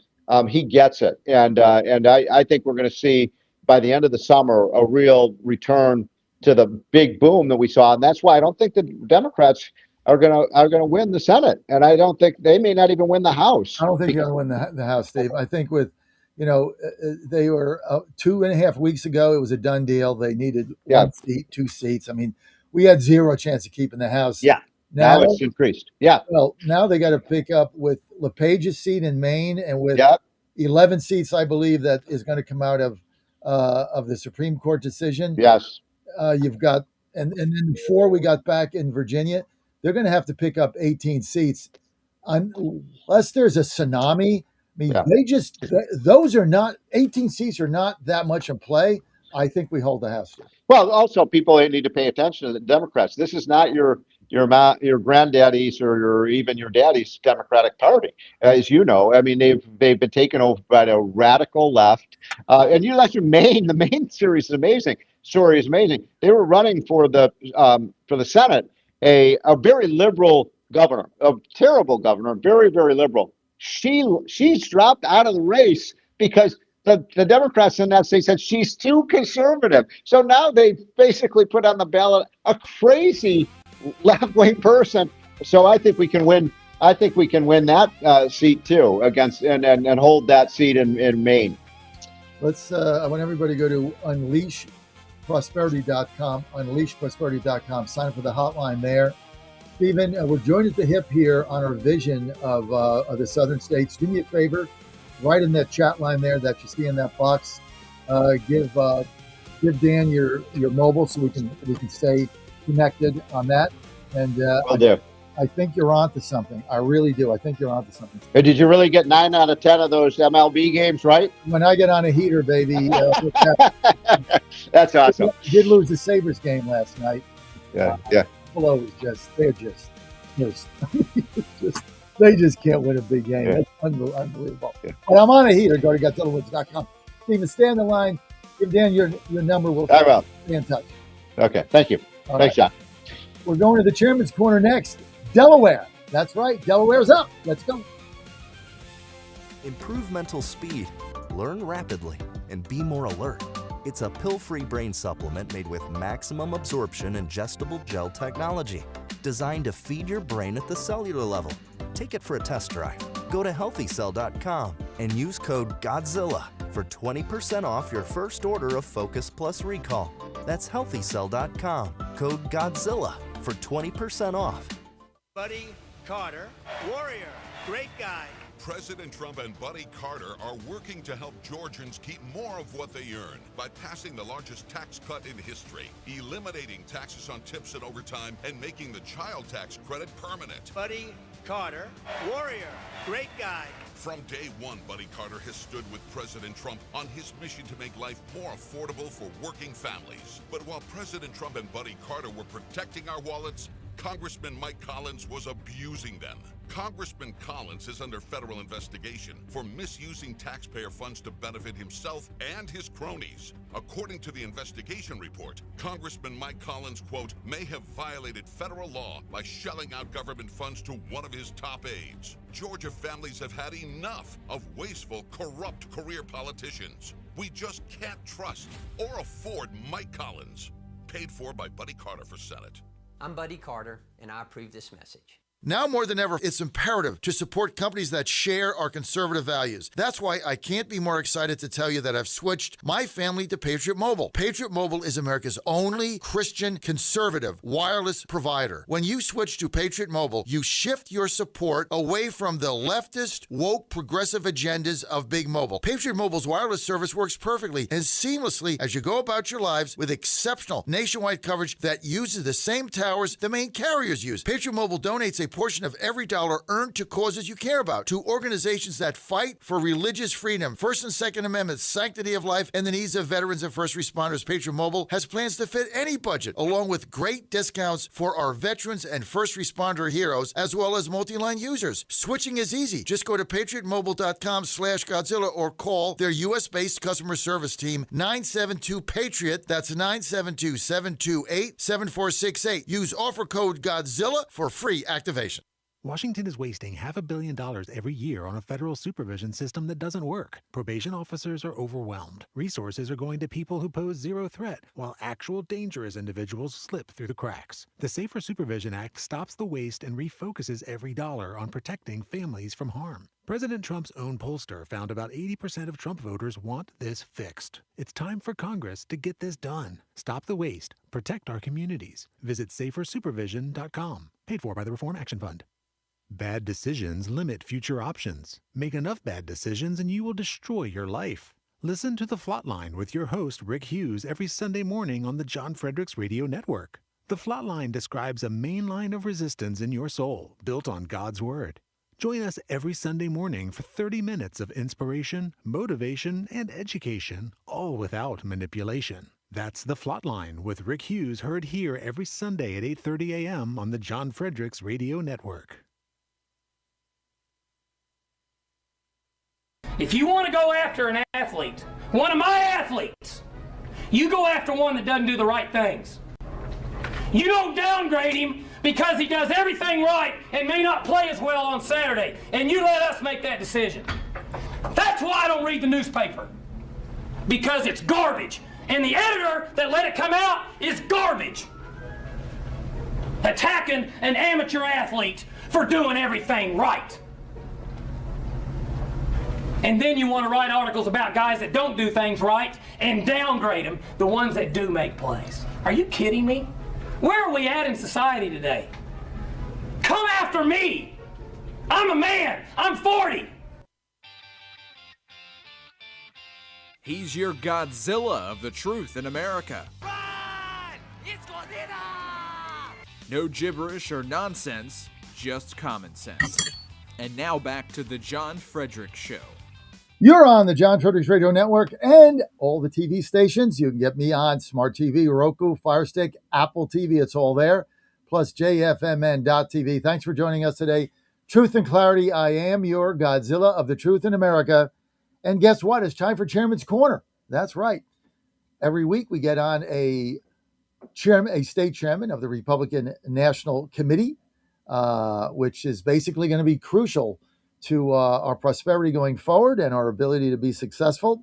Gene Truano is going to be with us today. Gene is the chairman of Delaware. And boy, what a mess Delaware has turned into. And Gene trying to change things around. One of these days, we're going to get a Republican attorney general there. We almost did with his predecessor. And they got the turnout of Republicans in Delaware up to 75% when it was at 25%. So they're doing all the right things, building a grassroots party in Delaware that Delaware Republicans can now be proud of, almost since the Governor Pierre DuPont days. I remember when, Gene, I remember when DuPont ran for president in 1988, and I was with the Jack Kemp campaign, and DuPont was the biggest problem we had because he split our vote in half, and he was a great campaigner. And we and a great guy, really miss him. great guy.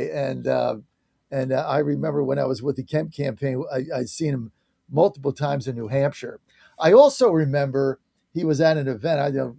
I'm older, Gene. I'm 68. I forget the event. I was a young man, and this is the first time I really understood this. He said redistricting is coming, and it is important that we have Republican House members and state senators. And I was like maybe 20 years old or something. This is a long time ago. And I never really thought about that. He's like, yeah, we got all these states. And he was, I guess, in charge of that group. And he's like, we got to really, forget the federal level. We got to really focus on these individual states and get Republican House and Senate majorities, because they're going to control the new census and redistricting. And I was like 20 years old. I'm like, what's that? Right? So, Pierre DuPont. Well, John, I'm 68 years young too, so I appreciate that we're both the same genre. I know, right? So, Gene Toronto with us. So, look, Delaware. Let's get to Delaware, and then I'm going to get a caller in. Gene, let's get to Delaware. So, wow, it used to be, and my wife's from Wilmington, Fighting Blue Hen, still got the greatest logo in the history of all colleges is a Fighting Blue Hen. Still got it on the refrigerator. But Wilmington, Delaware was the haven for businesses. It was the haven. All businesses incorporated there because they had rulings that were favorable to them. Now, you've lost in the last, 24 months, you've lost trillions and trillions of dollars of corporate market cap flowing out of Delaware to Texas or Florida or Tennessee. What happened?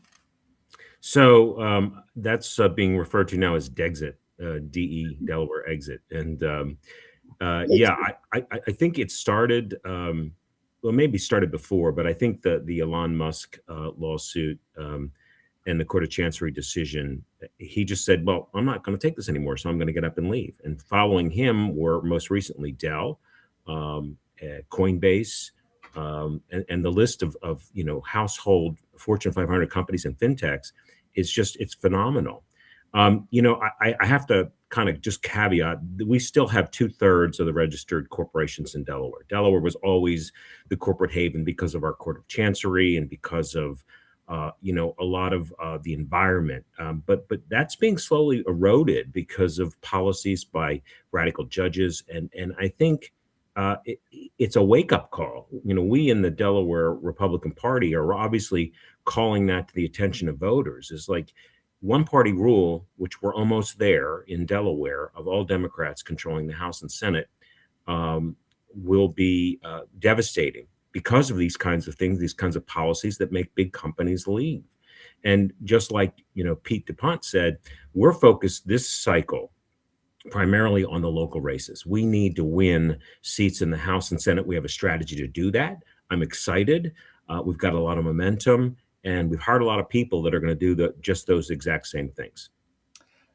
When you just to our national audience, Gene Toronto is with us. Gene is the Republican state chairman of the nation's first state, Delaware. Also, my wife from Delaware, Fighting Blue Hen. So when you talk about the court chancery, which is the apparatus you had in place that brought all the corporations in, explain to our national audience exactly what that is and how that worked. So our Court of Chancery is a court of equity. A lot of states have combined law and equity courts, but Delaware had carved out a specific court for equity matters. And one of the primary equity matters they resolve are corporate issues between shareholders and management. The business judgment rule was kind of, I think, cornered in Delaware. Other states like New York have good, strong laws, but Delaware had really carved out that niche for decades, even when I can remember when I was a small child, like you mentioned earlier, but also even when I went to law school and learning about Delaware law. And it created consistency for corporations to understand, what's going to happen if I do this, or what's going to be the result, so that they would know exactly how to deal with certain situations. And that consistency, obviously, just as the stock market goes, is that corporations can feel confident. They are going to know, what are the guardrails and what are the outcomes going to be. And now we're kind of losing that based on primarily the Elon Musk decision, which got overturned, by the way, in the Supreme Court of Delaware, rightfully so, because it leaves the corporations with the ability to manage using their own business judgment, as opposed to having a court interpret what they think is the fairness of the situation. And not to say that Chancery isn't about fairness, but the fairness is, I invest in a company as a shareholder, and I put my faith in the management of the company. And if they don't do what I hope that they do, we vote them out. That's the whole process. And so when the courts get involved and say, no, we don't agree with that, we're going to do what we want to do, it kind of creates that level of uncertainty that creates what we're seeing as an exit from Delaware. So when companies exit as a result of your one-party rule system, and these liberal judges getting in there, what does that do to the state's tax base? Well, a third of our revenue comes from the franchise taxes for the corporation. So if I incorporate in Delaware, Delaware gets a benefit because they get the tax revenue from the registration of that company here. When they leave, that money has to be made up somewhere else. And the exit of the number of companies we've seen ultimately is going to lead to higher taxes for individuals. And so we have been pushing this. If you want your taxes to be low, if you want efficient government, you need to put people, and I'm saying Republicans, but you need to put people who have actually that in mind in terms of policy. The Republicans, while we don't control the House or Senate, we still have pushed through legislation that have helped the consumer, that have tried to lower taxes, to create exceptions. But, if you go back to tax and spend, and unfortunately, that seems to be the Democratic Party's philosophy, we're going to have a Delaware that's like a lot of other blue states that I don't think anybody would want. And I think people need to wake up, especially during this cycle. We've identified at least 3, probably 7 seats that we think are winnable. These are not existing incumbents. These are new seats that we would flip, and we're going to work very hard to do that. This is in the House, the state House. Well, House, and we have a couple in the Senate. So the Senate is controlled by the Democrats. The House is 1 seat away. So what we need to do is flip some of the seats, and we've identified those where we have good numbers, and we're doing things like voter registration drives. We're doing things like chasing the ballots. We're doing things like communication and marketing about the policies of this governor. So I'll give you an example. We have a governor who decoupled the tax legislation from the big beautiful bill, where the Trump administration created an ability for small businesses, or even any business, to accelerate their depreciation in the first year. Well, gosh, that makes sense, right? Because I'm a small business, I've got limited capital and I want to expand. So by taking that accelerated depreciation, I can use more of my funds to build my business, to hire more people, to do all the things we want to do to improve the economy. Well, our governor signed a bill that was forced by the Democrats to decouple us from that tax exemption. But does that make any sense to anybody? No. And here's why it's so critical for Delaware. We have Pennsylvania, we have New Jersey, and we have Maryland that are within less than 5 minutes from Wilmington. So if I'm a company and I want to be in that region, I can go to Pennsylvania. I can go to New Jersey, I can go to Maryland, and I don't have to have my business in Delaware, because I'm going to get that tax advantage in those other states. And I scratch my head because it makes no sense. It's crazy. Well, I live in Washington, D.C., where they're trying to do the same thing here. The city council, basically, we passed in Congress that the city residents, if you're a resident of D.C., the D.C. taxes, like it's a state tax, has to adhere to the one big beautiful bill. So the Democrats and the city council and the attorney general is suing the federal government. I don't know who they're suing. They're suing somebody, wanting us to pay the regular state taxes, which is you got to pay. You can't, no tax on tips, gone. No tax on overtime. These are the people that live here, gone. Small businesses gone, right? Well, we have a small business because of that depreciation. We were able to hire another executive, right? That's a job. We're buying another station in Tennessee. Couldn't do it without the 100% depreciation. Right. So these people that are making these rules never owned a business, Gene. They don't know what they're doing. They never signed the front of a check, so they don't get it. And it's Well, and they'll claim they need the money because they need the tax revenue. But I'm like, no. And this is the same old Ronald Reagan. I remember back then.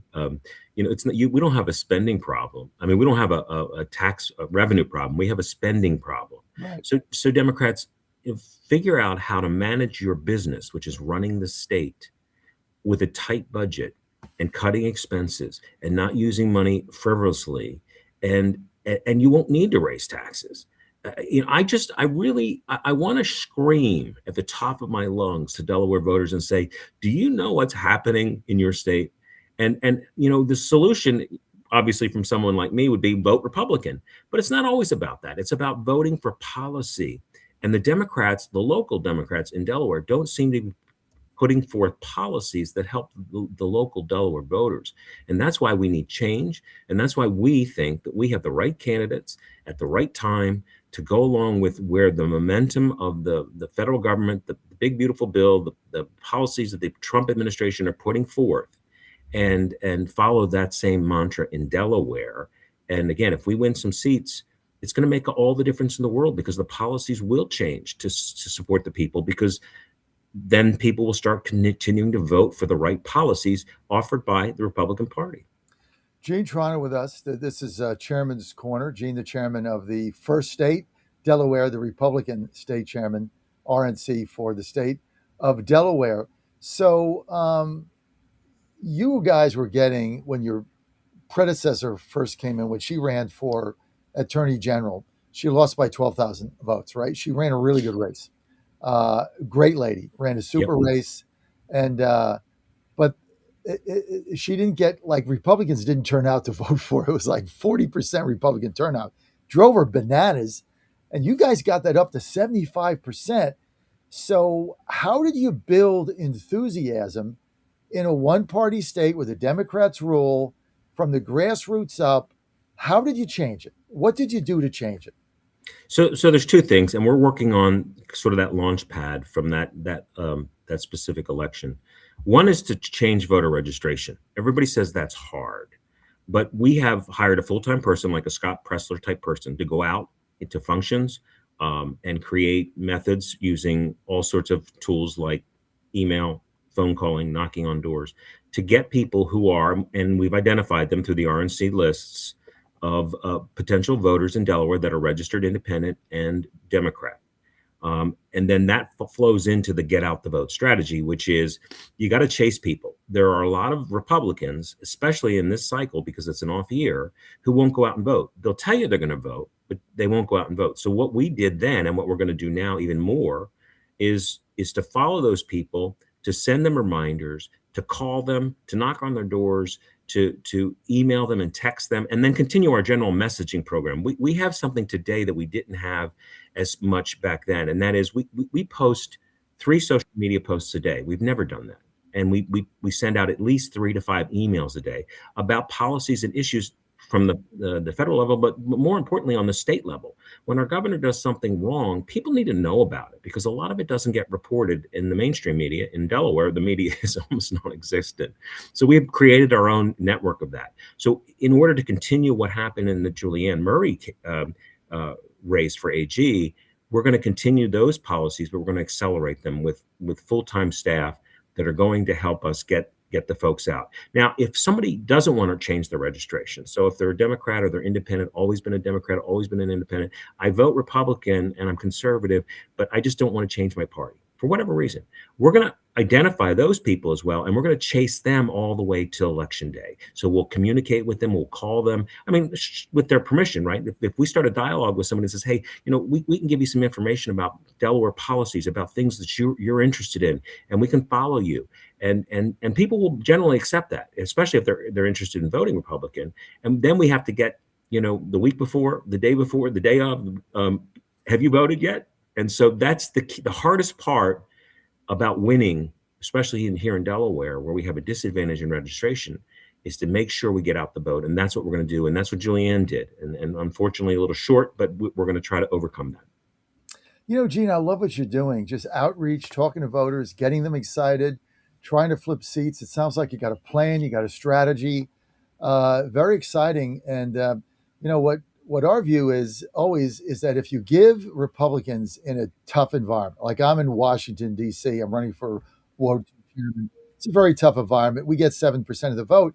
But what we find is that Republicans just don't even show up to vote because there's no reason to, right? They can't win. There's no hope and there's no enthusiasm. But what you've done is what I want to model after. I mean, you guys have figured this out. Outreach, connect with voters, keep them involved, and then give them a reason to turn out and vote. Now, do you have a closed primary system or an open primary? How's that work? Well, right now it's closed. There's proposed legislation. I don't think it's going to pass before our primary is late in the year, which is unfortunate, in September. But we only have one statewide primary. There's a couple seats where we have multiple candidates, but not a huge impact in terms of the primaries. But I always tell candidates, look, go out there to win. Right. And so if you got a primary opponent, then you're going to need to get Republicans out on September 9th and to vote for you. And then once you win, then you need to get Republicans, Democrats, and independents out to vote for you. But throughout the whole process, you've got to get out there. You got to talk to people. You got to knock on doors. That's the winning strategy. So you're in favor of keeping the closed primary system, I assume? Yeah, there's some Republicans that don't agree with me. I don't see how it helps us. Yeah, how does it help you? It doesn't, in my view, because in Delaware, what we've seen in two specific races, the Governor Markell race and the Mayor Przicki race, Republicans changed to Democrats to vote for the Democrat because they're conservative Democrats and they're well-known names, and they never changed back. So we had to chase them even harder to get them out to vote for Republican, and that's the key. I don't care how you're registered. What I care about is you're voting for conservative policies. You're voting for conservative candidates. And we'll help you make that decision with the information we can provide you about those candidates and the alternative, which is one party rule. That's our mantra. One party rule in Delaware, which would be Democrats, would destroy Delaware. I mean, we are on the edge. This is a pivotal year. We believe that we can create the momentum in the specific districts where we have either a slight advantage or we're very close. And we're going to put our effort and energy into winning those seats so that we can change the dynamic in Dover, which is our capital, to get policies that we believe most voters would want, provided they knew. And so we have to educate them about that as well. So you're confident that you can pick up, you're down by one seat in the House. You can flip a couple seats, take control of the House, get a Republican speaker? Not this cycle. So my view, this is a long-term operation. And I don't think we've ever looked at it in Delaware. We've looked at it, we're going to win all the seats. Well, no, we're not. So I'm being pragmatic and realistic. I get criticized for that. What we're going to do is create momentum. If we can win 3 to 5 seats this cycle in the House, then we're going to move in the 2028 cycle, which I think will be a better cycle for us when I think all of these economic policies of the Trump administration are going to kick in. And we'll create that momentum. So by 2030, we should be able to have a Republican-controlled House for the first time in a long time. We haven't won a statewide seat in about 10 years. We haven't won, a local seat, and we haven't won a statewide seat in 20 years. And so we can't lose a seat. We've got to gain. And once we get that momentum, I think everybody will wake up. I think even the Democrats will say, wow, the Republican Party still is not worthless and feckless, which is what people mostly say about me, which I don't care. But we're gonna do it this time. We're gonna win. Gene Toronto with us. Gene is the chairman of the Republican Party of Delaware, the first state. You know, Gene, what you just did is very inspiring. You're in a tough environment, right? And you just in a minute and 20 seconds, right? 2 minutes, you outlined a vision, a goal, a short-term objective to get to a longer-term objective, all the metrics, and you did that in 2 minutes. And if everybody else did that, I mean, if you're listening now, and I don't care if you're in a county or you're wherever you are, Washington D.C. like me, I mean, that's what people are looking for in the party. If things are not, if you don't have control, then what's the plan? How are you going to do it? What's your vision? What are the objectives? What are the metrics? And you laid them out. 3 seats now, then you get to 28, you get another 3 seats. Then you're going to be in a position to compete and maybe win the State House, get the issues. Meantime, you're getting outreach, you're getting people involved, young Republicans, etc. You're doing a super job. That's very inspiring for anybody out there that lists, well, I'm in a hopeless situation, like we are in D.C. Oh, we're hopeless. We get 7% of the vote. Well, I want the Gene Toronto plan. Well, the pendulum, remember this, John, the pendulum always swings. We've seen it in our lifetime. We're going to see it again. Gene, what do you think of the Fighting Blue Hens? We love them. Tell me, my wife's a graduate of Delaware, and she runs our company CEO. Tell me they don't have the best college logo in collegiate athletics. Tell me that's not the best logo. I went to the University of Delaware as well. I'm a proud Fighting Blue Hen, and we're going to fight in Delaware to win Republican seats. That magnet has gone on, we've been married 30-some years. That magnet, I think it's full of grease now. I got to wash it off one of these days. But she takes it from refrigerator to refrigerator. That's great. We've lived. These Fighting Blue Hens, man, they never do. And then when my son pitches for Maryland, they played Delaware, and she's like, oh, man, I'm what should I do? I'm like, root for Joe when he pitches. That's all you got to do. As far as the Blue Hens are concerned, whatever. So, Gene, great to have you with us. Hey, people want to follow you on all the social media. What's the handle? Delaware Republican Party. That's easy, right? At Delaware Republican. I'm going to follow you now. At Delaware Republican Party. I love what you're doing, Gene. Thanks so much. We appreciate it. Love what you're doing. Thanks for having me on. Texas Truth Line next. Jonathan Gambrell says it's not clear how this will impact the fragile ceasefire. It's been shaky, to say the least. Just this weekend, we saw an attack on the Baraka nuclear power plant here in the United Arab Emirates. Now, the UAE hasn't said who it believes is responsible, but Iran and Iranian-backed Shia militias launched numerous drone attacks during the war. Iran itself hasn't claimed it, but it continues to show people in the street armed with weapons, insisting they're ready to resume the fight. President Trump's key demand has not changed. Iran must never get a nuclear weapon. He also demands Iran allow freedom of navigation in the Strait of Hormuz. A Romanian F-16 jet, part of NATO's air policing forces in the Baltics, has shot down what's thought to be a Ukrainian drone over southern Estonia. The latest in a series of incidents in recent months in which Ukrainian drones aimed at Russia have crossed or come down in NATO territory. Following the 3-day strike that has closed New York's Long Island Railroad, we're pleased to announce that the parties have reached an agreement. Kevin Sexton, vice president of the Brotherhood of Locomotive Engineers and Trainmen. Due to the nature of the negotiations, we cannot discuss the specifics. What I can say is we are looking forward to our members getting back to work and doing what they do best, which is serving the region. LIRR trains scheduled to start running again at noon. The railroad serves around 250,000 commuters each and every day. On Wall Street, ahead of this morning's opening bell, the Dow futures are down 81 points.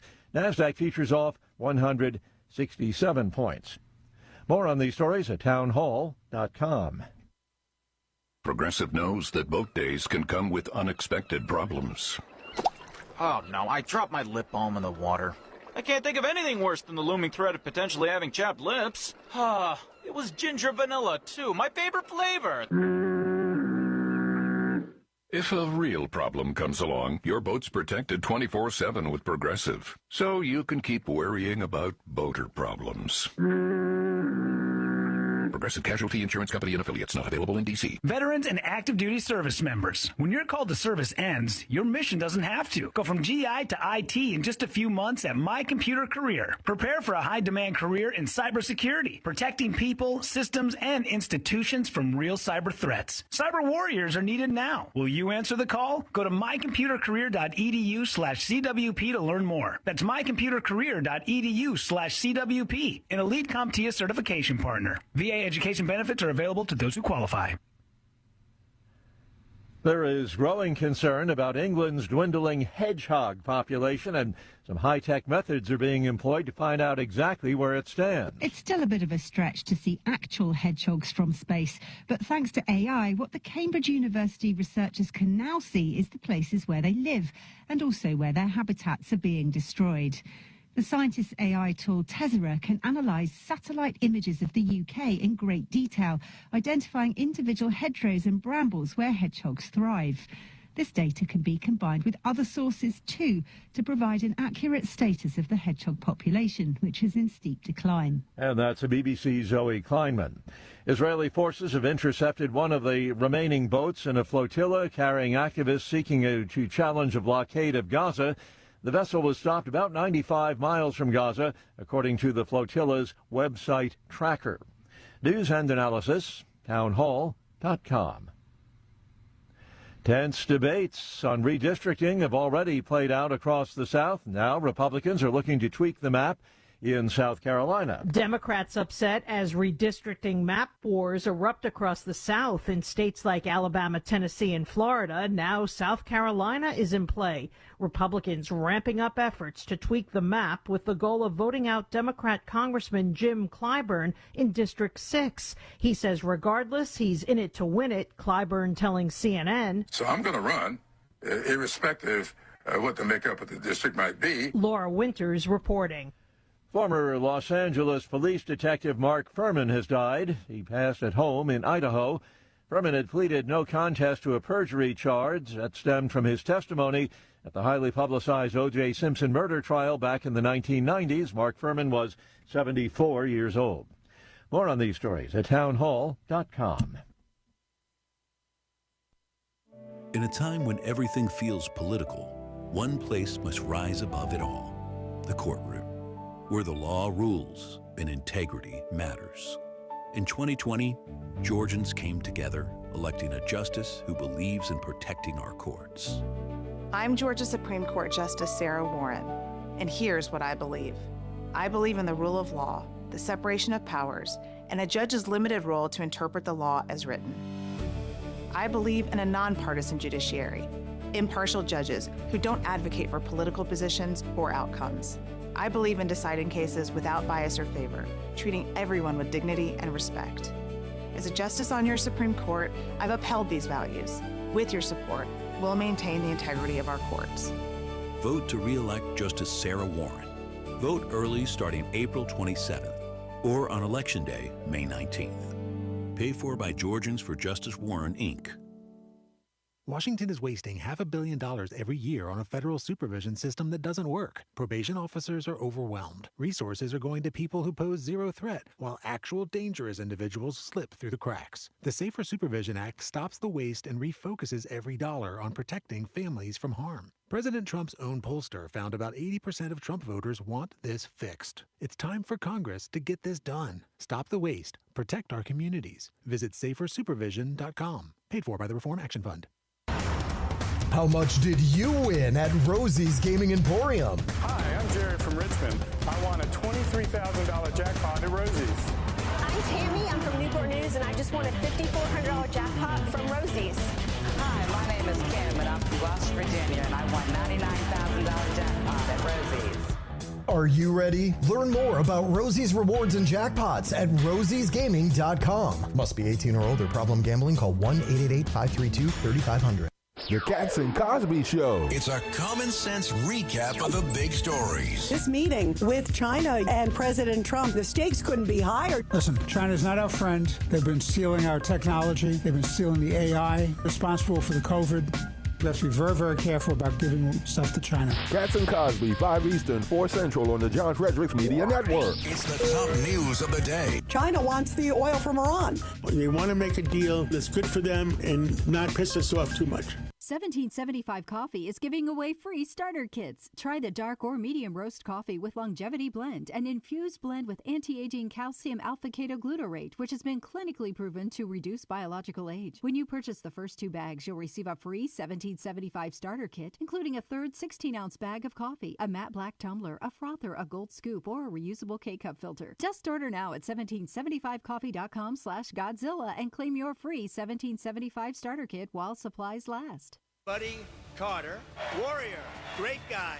President Trump and Buddy Carter are working to help Georgians keep more of what they earn by passing the largest tax cut in history, eliminating taxes on tips and overtime, and making the child tax credit permanent. Buddy Carter, warrior, great guy. From day one, Buddy Carter has stood with President Trump on his mission to make life more affordable for working families. But while President Trump and Buddy Carter were protecting our wallets, Congressman Mike Collins was abusing them. Congressman Collins is under federal investigation for misusing taxpayer funds to benefit himself and his cronies. According to the investigation report, Congressman Mike Collins, quote, may have violated federal law by shelling out government funds to one of his top aides. Georgia families have had enough of wasteful, corrupt career politicians. We just can't trust or afford Mike Collins.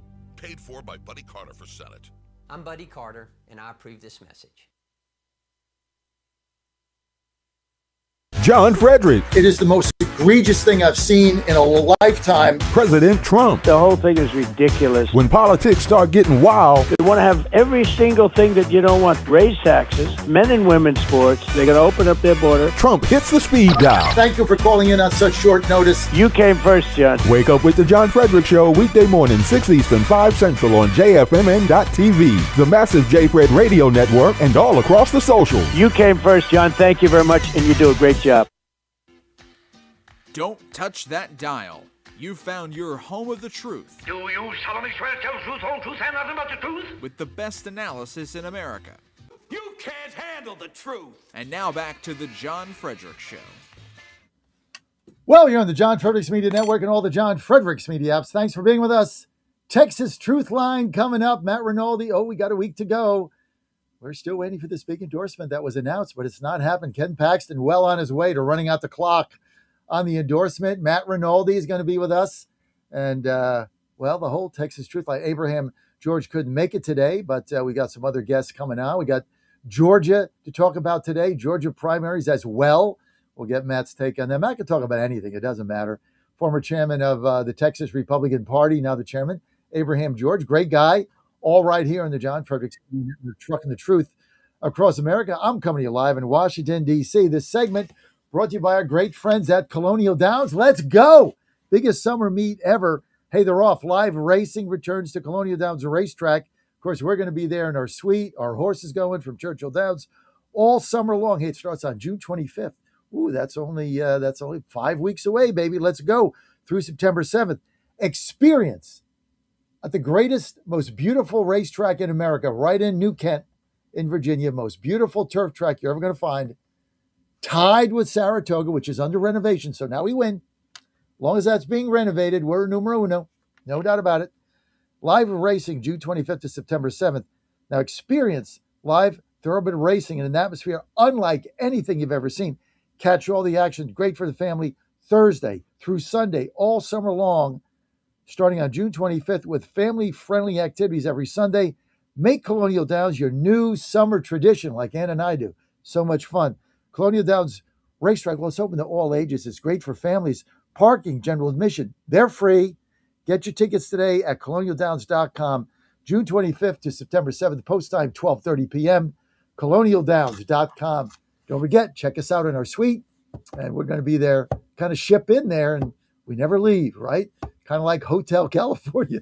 We go in the whole summer, we never leave. It's too much fun. So have fun, win money. It's just great.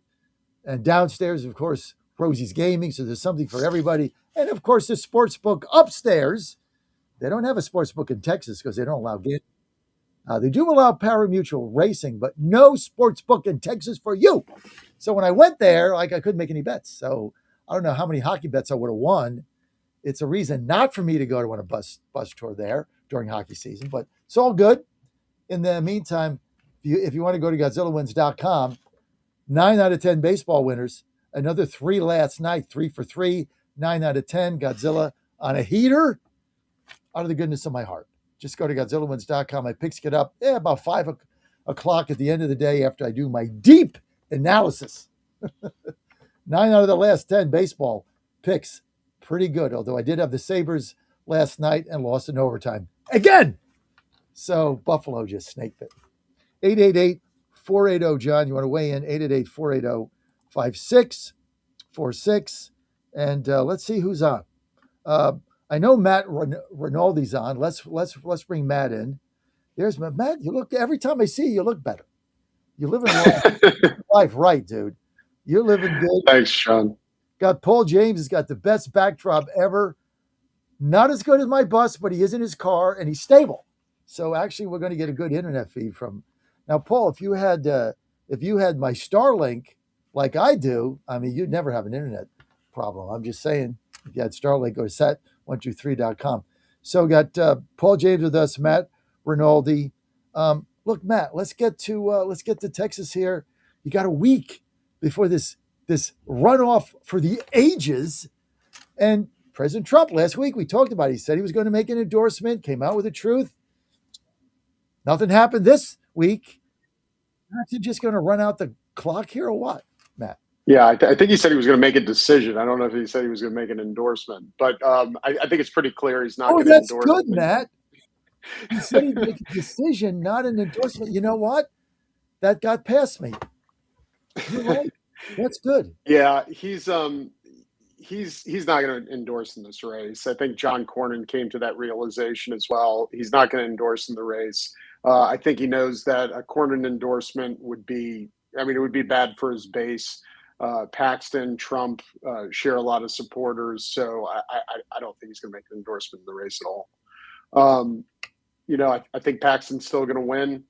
We've seen early voting turnout on the first day of early voting in Texas. That is about 150% in some counties of early voting on the first day of the original race. So usually runoff races are about half the voters of a regular primary. Now we're seeing increased enthusiasm. That may tail off at the end, and you may see it not pace the original election. But I think what you're seeing is traditional conservative Republicans are very enthused to go out, and that Paxton Cornyn race is driving it. Wouldn't you say that favors Paxton? Yes. At least now. If you see election day turnout, last day of early voting at 150%, then I think that might favor Cornyn a little more. But on the first day of early voting, you are getting the party faithful. When you're a candidate in front of the polls, like when I was in the state legislature, we would go out in front of the polls the first day of early voting, and every single person who would come to the polls knew every candidate. They knew all the background. They knew the nuances of all the hits and attacks. So these are the most informed voters, the people who are following it. And I think those voters favor Paxton. So essentially, they were chomping at the bit. They were chomping at the bit in order to go vote. And so the first day. When was the first day of early voting for the runoff, Matt? Yesterday. So the first day of early voting in the Texas runoff, you had 150%. You had 150% of the early voters you had in the primary on day one. Is that what I understood? Correct. That's correct. Yes. In several counties. Right. That obviously varied from county to county, but we were seeing huge turnout across the state. Let's get to Paul James here. Paul, the precinct chair and YR president of his county. What's your county again? Bear County, San Antonio. Right, Bear. I forgot it, and I can't read it in your Chiron without my glasses. So Bear County, thank you. So what do you think about? I know you're for Cornyn. What do you think about what Matt Rinaldi just said? Former chairman, former state representative in Texas, and former state chairman. Well, I agree with former chair Rinaldi. If you see those numbers really high up on the first day of early voting, those are usually your party faithful. And that's something, hopefully those align more with my candidate than his.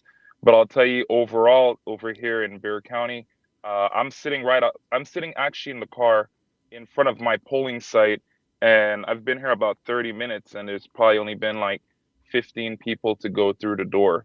So we're still not seeing that turnout. And the lower the turnout in this type of deal, I think that does favor the incumbent. So I think that's pretty common knowledge there.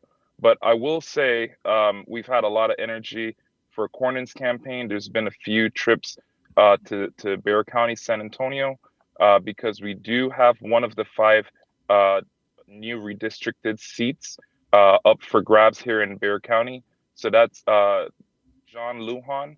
And I just got in from the Virgin Islands last night. So Chairman Rinaldi, I got your magazine in the mail. Thank you for supporting John Lujan, as well as a lot of other people. Chip Roy was on there as well for Texas Attorney General. So, we're aligned on some things, right? 80% my friend is my friend, not my enemy. Absolutely. But yes. Sounds like Reagan. Well, wait a minute. What is this magazine that Rinaldi sends out? What is that?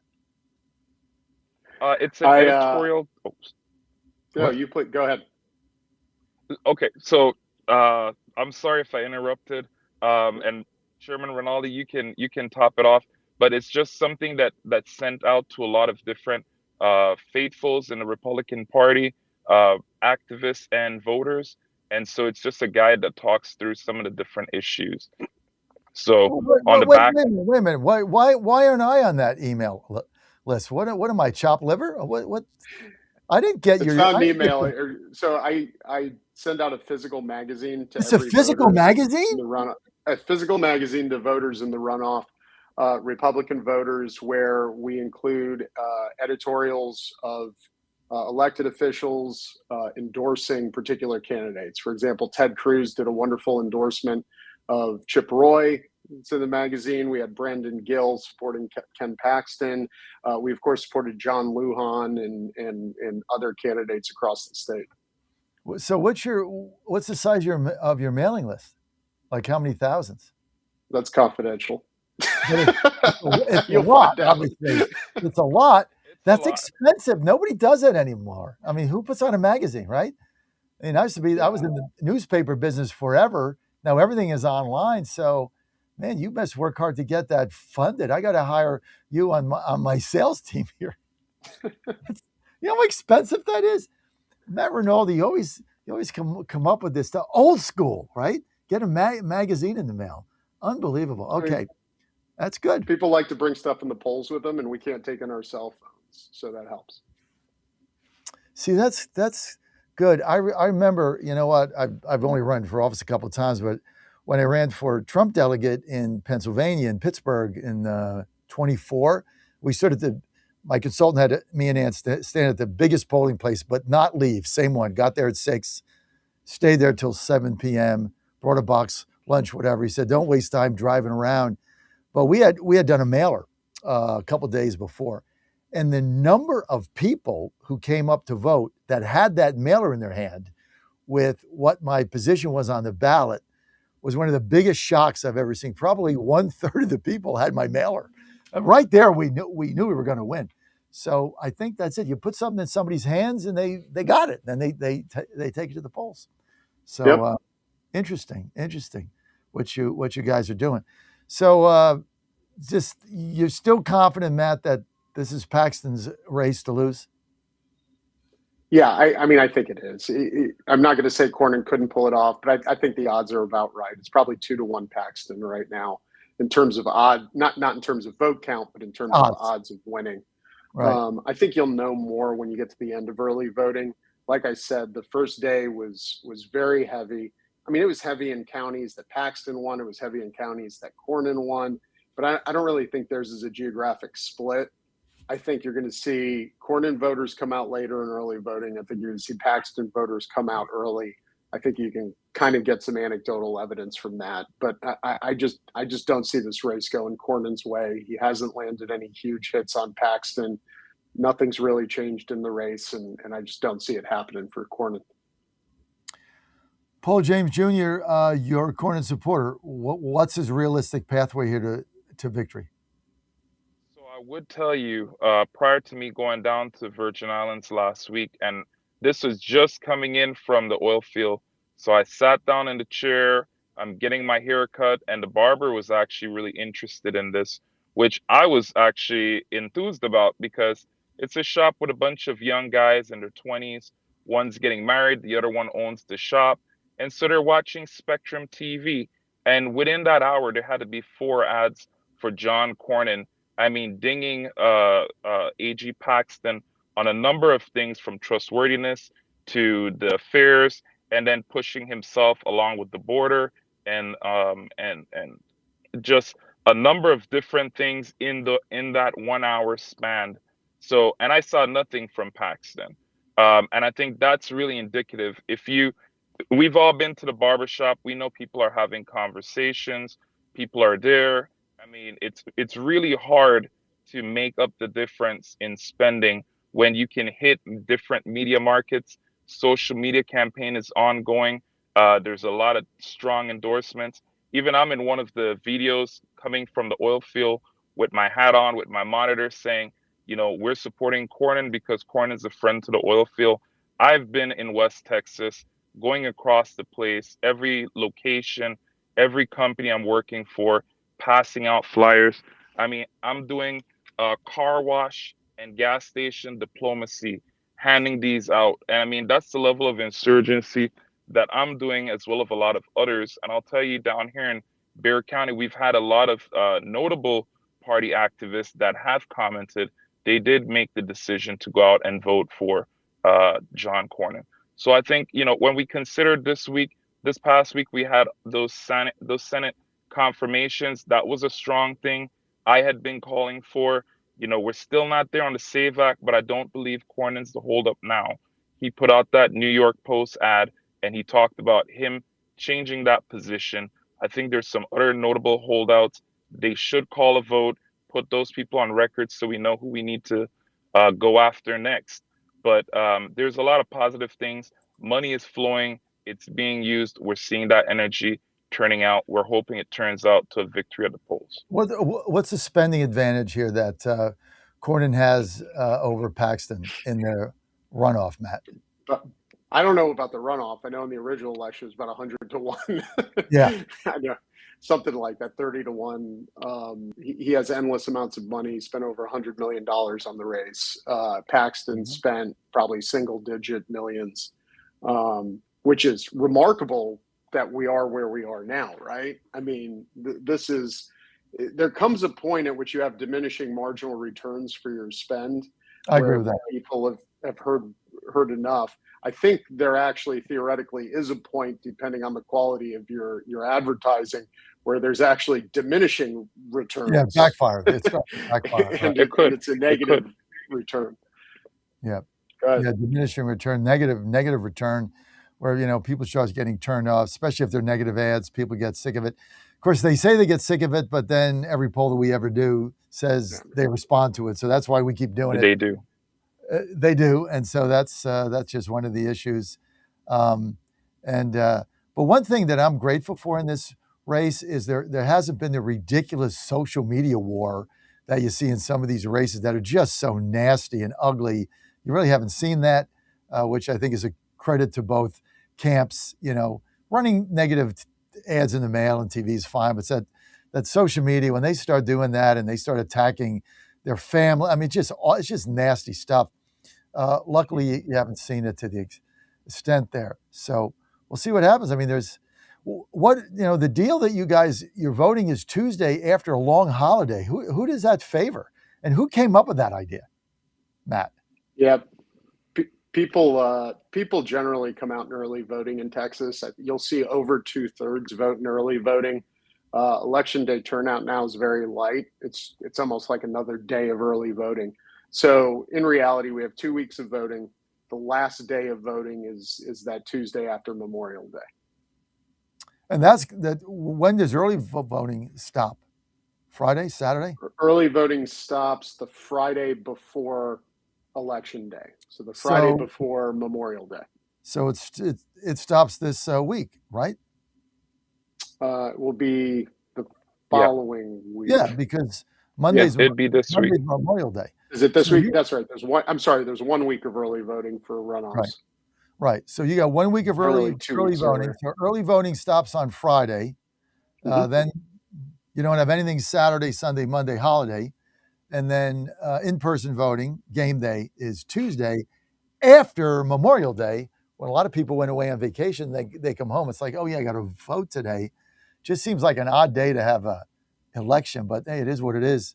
So I know. I was just looking. I have to look at my wonderful mailer, which it's right there. There anyway. it is. So how do I get on your mailing list? I want to get a mailer.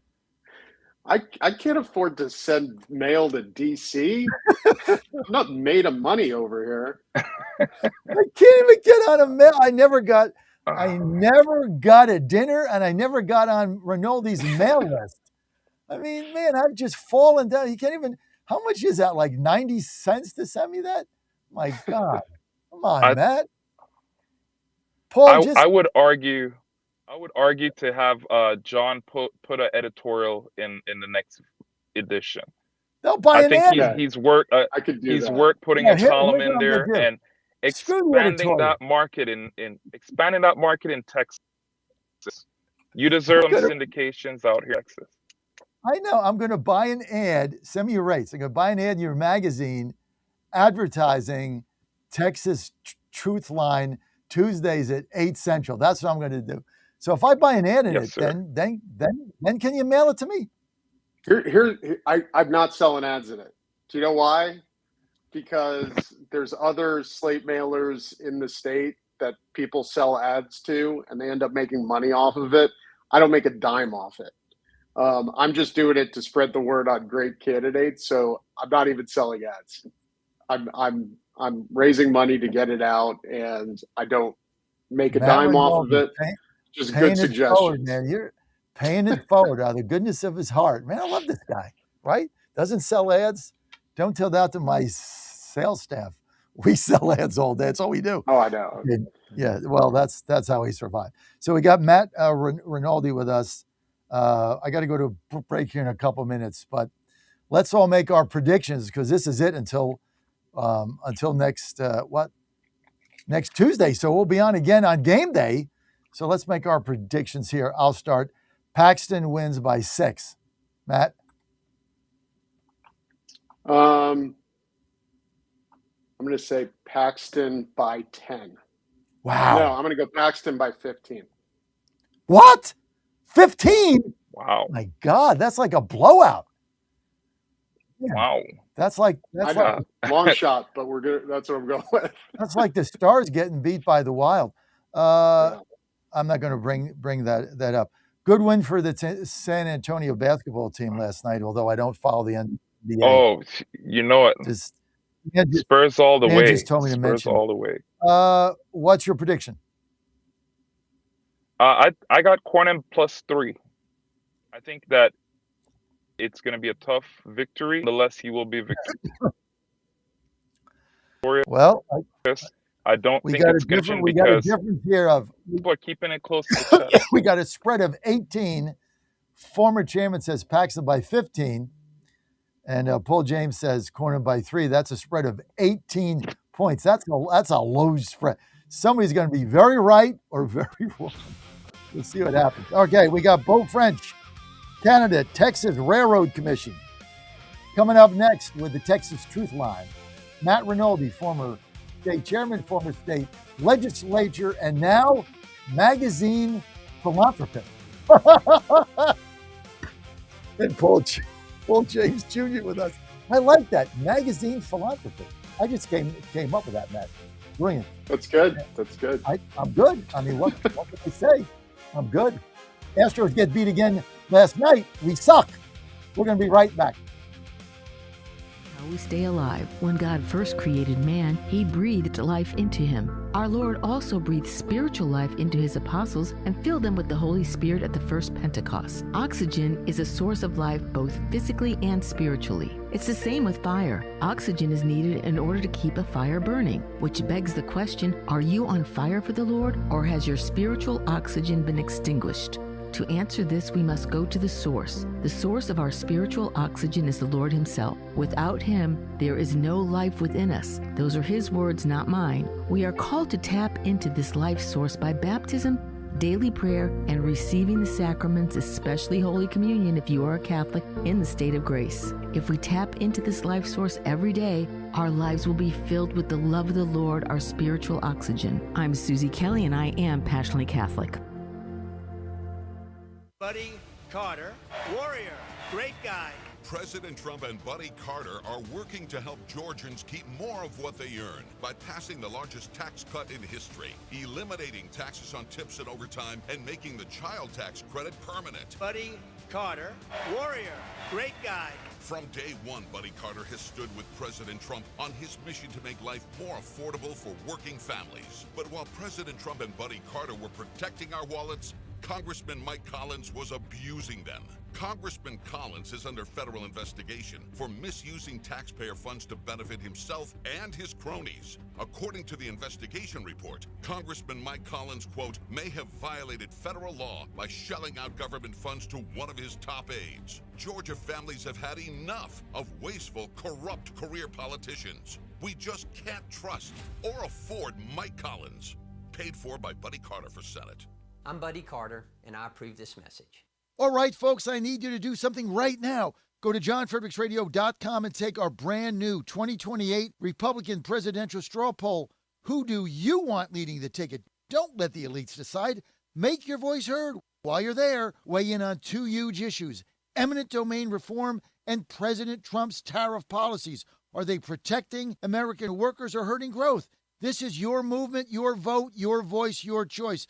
Go to johnfredericksradio.com right now and take the poll.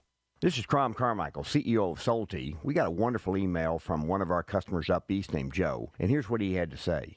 I started taking Solti almost out of desperation with little hope because I was resigned to the futility that although I was up to taking 2 statins a day, high cholesterol was something I just had to learn to live with. In fact, when I turned 60, after taking a stress cardio test, my doctor called me on a Saturday, which of course is never a good sign, and told me that I was clogged more than 95% of the people my age. I had an angioplasty and a stent procedure done at that time. Today, my stubborn triglycerides are only 1/3 of what they had been before starting taking Solti. My prescription statin dosage has shrunk from 60 milligrams to only 10 milligrams a day. My primary care doctor that I have had for many years still can't believe the results, and neither can I. Thank you, Solti, for providing such a wonderful product. And folks, I want to invite you to take care of your heart also by going to GodzillaHeart.com. That's GodzillaHeart.com. Use the code Godzilla at checkout, and you'll get a 50% discount on your initial shipment. Thanks so much. How much did you win at Rosie's Gaming Emporium? Hi, I'm Jerry from Richmond. I won a $23,000 jackpot at Rosie's. I'm Tammy. I'm from Newport News, and I just won a $5,400 jackpot from Rosie's. Hi, my name is Kim, and I'm from West Virginia, and I won $99,000 jackpot at Rosie's.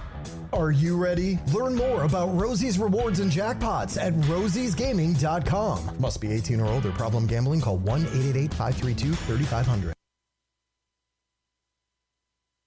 At that moment, we had no idea what the outcome of the game would be, but the one thing I've learned through sports is the only time you're sure to lose is when you quit. In life and work, you guys are going to get knocked down a lot. How are you going to navigate those moments? Are you going to push through the self-doubt? Are you going to face the fear? Will you work relentlessly to the very end, even when the outcome is virtually certain?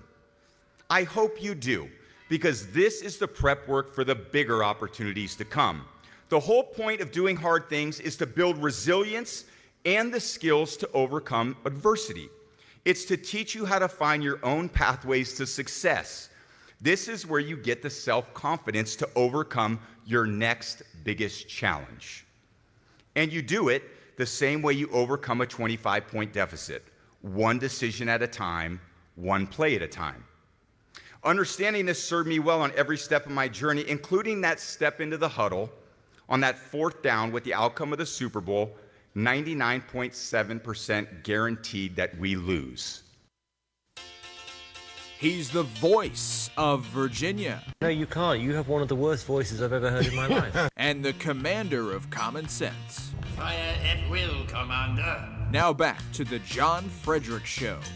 You know, one of the best commencement speeches that we've heard this this cycle was from Tom Brady, you know, New England Patriots, Tampa Bay Buccaneers, talking about adversity. You juxtapose that to the dark, ridiculous nonsense you heard from Harrison Ford, wherever I think Arizona State University, where my son is a college professor there, getting his doctorate. He was like, "Oh, you got to be kidding me, Rand." Now, instead of forks up, it was forks down. That's ridiculous. Anyway, we're back with the Texas Truth Line, and we've got former state representative and former Texas chair of the Texas Republican Party, Matt Rinaldi. And we had Paul James on. Did we lose his video? No, there he is. Paul's back. Paul James, precinct chair and also YR president, Bexar County. And joining us on the line is Beau French. Beau is candidate for the Texas Railroad Commission. You're probably saying, what the hell's that, Texas Railroad Commission? This is one of the most important positions in the Lone Star State. They have a tremendous amount of power, and they do a lot. And Beau French with us. Before we get to you guys, Beau, before we get to your race, I'm gonna turn this over a second, Matt, to Georgia.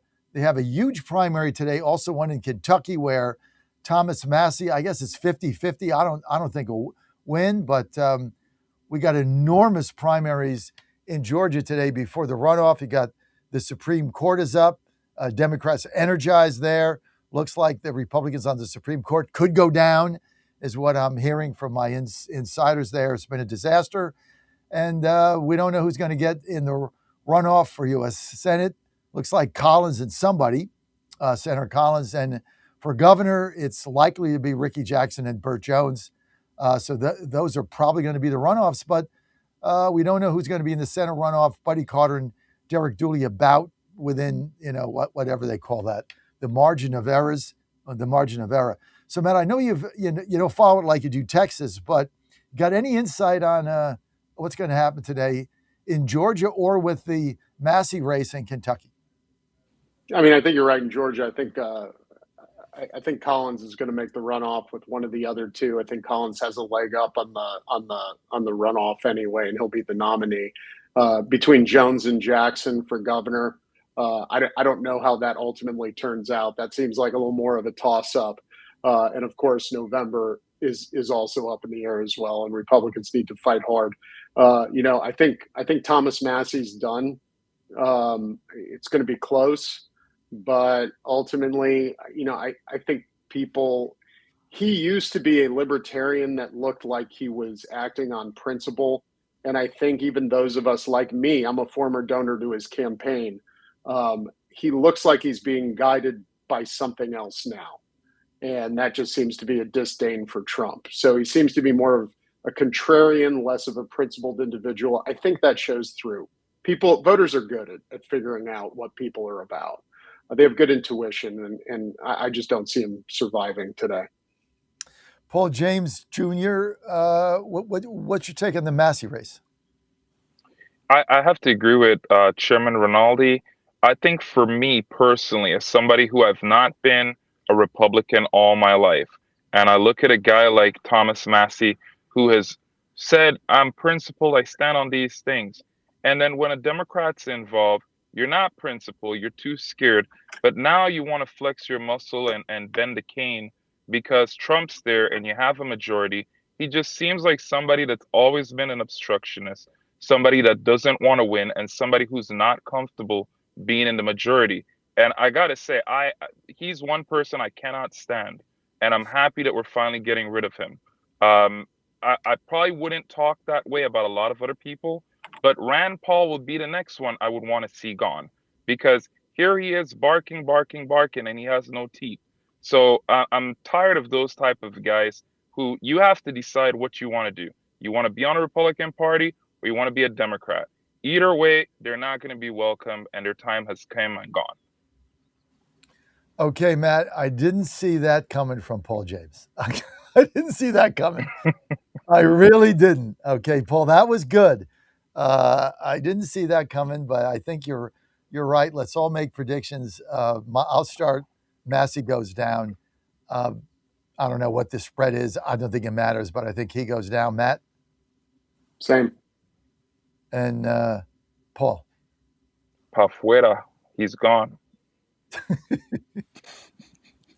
I got this written down. I got two things written down. Magazine philanthropist. I love that.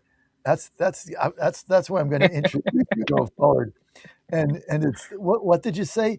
The barking without any teeth. The dog barking without any teeth. Is that what you said? Yeah, dog barking with no teeth. With no teeth. Okay, I got these written down. I'm gonna steal that one if you don't mind, without attribution. At least I'm honest about it. Honesty is the best policy. Yeah. Let's go. Let's go with you guys make me laugh. Let's go to the Beau French candidate for Texas Railroad Commission. Now, Beau, we got a national audience, and everybody's following the Paxton race and the Massey race and Chip Roy, who I think is going to win. We'll get to that at the end. Everybody's following that, but they're probably saying to me, excuse me, what the hell is the Texas Railroad Commissioner? Like, what does that do? Like, do they like fix Amtrak? Are we going to get a new line between Memphis and Dallas? I mean, what is that? Explain what that is and how powerful it is, Beau. Yeah, John, thank you so much for having me on, and great to see some other friends on here as well. I am running in a statewide election in Texas. I'm in the primary runoff election that's a week away from today for arguably one of the more powerful positions in the country. It is the regulating agency over the oil and gas. It doesn't have anything to do with transportation or trains or rail. But Texas produces almost half the oil and gas for the entire United States. And I think when you look at energy through the lens of national security, I think Trump rightly looks at it that way. I mean, there's a reason why he's been involved in Venezuela and Iran, the first and third largest oil reserves in the world. Energy dominance is critical to our national security. And I'm running for this position because I've been in the business. I'm fourth generation. It is a business that I know well. It's very important to me and my family. But I'm running against a guy who, in a Republican primary, mind you, who has increased DEI spending at the commission, who doesn't recognize or has never fought for any Republican issue ever that we know of. He's never been on record fighting anything in this current climate. He's increased regulations on the commission. Think Biden era EPA type, Green New Deal type regulations on the industry that just went into effect in July. And that's when I decided to run, because those new regulations are so burdensome and increase delays and red tape so much on the all important oil and gas industry in Texas that it's going to end up hurting not just Texas, but the entire economy for the United States. So that's why I'm running, and I'm glad to be here to talk about it. Okay, I'm going to open it up to our panel. Matt? Yeah, nice. Paul works in the oil field, so he knows. No, I mean, the lifeblood of the Texas economy is oil and gas. I mean, you're talking about 40% of U.S. oil production, 5% of world oil production. It's hugely important. And our Texas Railroad Commission consists of 3 members, 2 of which, all 3 are Republicans. All statewide officials have been Republican for the last 30 years in Texas. But 2 of which have been voting for green regulations, including Beau's opponent, have been voting for carbon capture, have been instituting DEI at the agency. This is Texas Oil with DEI regulations that are more onerous than state universities. So it's about time we had a change. Beau will tilt the balance of power on the Railroad Commission. You'll have 2 very strong conservative votes on the commission, and we'll stop. I don't think people realize Texas has more green energy than California, and it's a smaller state. It's because we've been instituting green energy regulations by mandate in Texas for so long. And we have railroad commissioners who are supposed to promote oil and gas that are instead hindering oil and gas so they can promote these other technologies that are less reliable. So Bo's election, one of the most important in the state, solid conservative, and I hope everyone comes out and votes for him. He's in the magazine too. So, you know. It's back to your magazine. What is this infamous magazine called? Does it have a name? It's the Patriot Press. Oh my God, that's good. Patriot Press. You should you should put that up digitally. Patriot Press. We actually have a website for it. You need an app and all that stuff. I tell you what, man. This guy's got a Patriot. I got to jot that down too. I get so much stuff here, but I don't get one, Bo. Maybe if you win, you can ask Matt to spend the 90 cents and mail me a magazine. He refuses to do it. Go ahead, Paul. You got your hat on. Yeah, I just wanted to say that, it's really important to me as a practicing frac engineer. Two things in particular. Number one would be the situation with water as we look across the state. And I would have really expected a lot more leadership from Railroad Commission where that conversation was had, because you have all these counties that are fighting us over the use of the groundwater, and we're developing the technology that we need to reuse that water that's produced. So you have current water and you have flowback water, right? A lot of it is saline and has a lot of other minerals. Could you talk a little bit more, Mr. French, about work with the constitutional amendment that was passed for water, and also with shoring up more support for oil and gas in Texas using some of that produced water? What systems would you implement where that's concerned? Yeah, great question. Listen, I get asked about water probably more than anything on the campaign trail. I've been all over the state. Texas is huge, by the way. Running a statewide campaign is, Texas is 1,000 miles across. And we have oil production, in various parts of the state. And the water demands are very different. If you're in West Texas, think Permian Basin, you get 10 inches of rain a year. Whereas if you're in East Texas, there's water everywhere, 80 inches of rain a year. It's a very different dynamic. And so the Railroad Commission has really implemented these rules as sort of a one size fits all, which of course is what happens when you have a very powerful bureaucracy. And, really my whole platform is just, we need railroad commissioners who are going to push back against the leftists that are in the bureaucracy that come up with all of these rules. I mean, we've seen that in Washington, D.C. That's exactly what they're doing in Austin. The swamp in Austin is, they say it's just as powerful as the one in D.C. And so what's happened is these regulators, these commissioners, specifically my opponent, Jim Wright, who is the chairman of the commission, by the way, he's proud of all these new regulations that they've implemented on the Railroad Commission that, have delayed permitting, increased red tape, increased costs. And so, we have to obviously steward our resources well in Texas. I'm a rancher also. I'm a landowner. I've got a ranch right in the middle of an oil field.